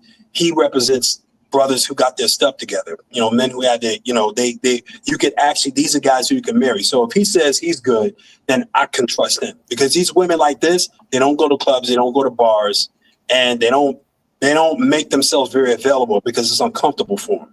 They need to find somewhere it's comfortable. And in those kind of groups, they find comfort in there. But if you ever do something like this, any of y'all listening, you better watch who you bring in your circle, because if you bring one bad dude, one bad apple, it's all over with.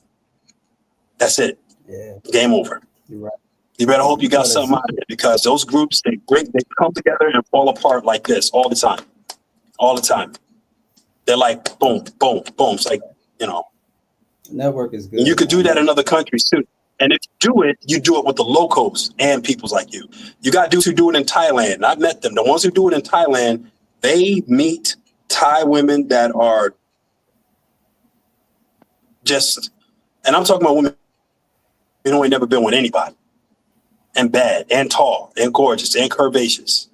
You meet those kind of women, you meet them through other ties. They like you, and they go, you know what? I have somebody for you. And you think it's gonna be some little girl, and you come out, whoa. Yes, that's what the dudes who know Thailand, that's what they do. They do not go to Walking Street. They do not go to the clubs. They do not go to the bars. If you ever see them, they're sitting back with a bunch of fellas just watching with a beer and everything. You thinking they're just has-beens. They probably got something at home that's so bad you won't even know what hit you, man. And that's how you got to do a lot of other countries. And the same with Brazil. A lot of American dudes that in Brazil and Colombia. That's how they roll. They don't dress up. They don't do any of that. They done with any of that. Floss and money. That makes no sense to them. And they didn't get the girls like that either. They created something created an aura around themselves that made women of those caliber feel comfortable going over to them, because those kind of women are scared of everything feels uncomfortable for them, including Americans, because what they see us as is loud, dangerous, disrespectful, pushy. We only come there. We got money. We can throw money at these girls and get them. They don't want anything to do with that. But when they see that you're safe, you're comfortable, and you really do want somebody, they sneak up, okay, you're safe, and now you got something. Those are the women that make wives. You're not going to, he talking about girls, I don't want to go there because if I can't get her in one night. I was like, women of that caliber are not even going to give you the time of day, if you even have that kind of work. And that's with anywhere, even including the United States. Yeah, but even getting women on one night overall, I mean, that's like almost trying to hit a hole in one. That's not a common thing for most guys. Yeah, it's a vibe. It's all about the vibe. But what are most guys? Also, brother, hold on. Most guys. Most guys are average. Most guys are average. Let's talk about it then. Let's talk about it. Austin gonna shut down here soon. Let's talk about it. Most guys don't take care of themselves. Yeah. Most guys don't hit the gym. Most guys don't read. Most guys, like GPT was saying, don't try to get their money up. Most guys can't politic and collaborate with other brothers and sisters long enough to start any sort of structure. So most guys end up, you know what I mean? They just end up being their own enemy, their own worst enemy. So when we say most guys, understand we're not talking about 50%. We're talking over 50%. That's what I said, most. But that's the issue. This is an epidemic, a pandemic. So you know, yeah, man, all this talk around, oh, this city, that city, this woman, that woman, like the title say, Black American men are like this. I think that a lot of times dudes look for, they'll talk down on anything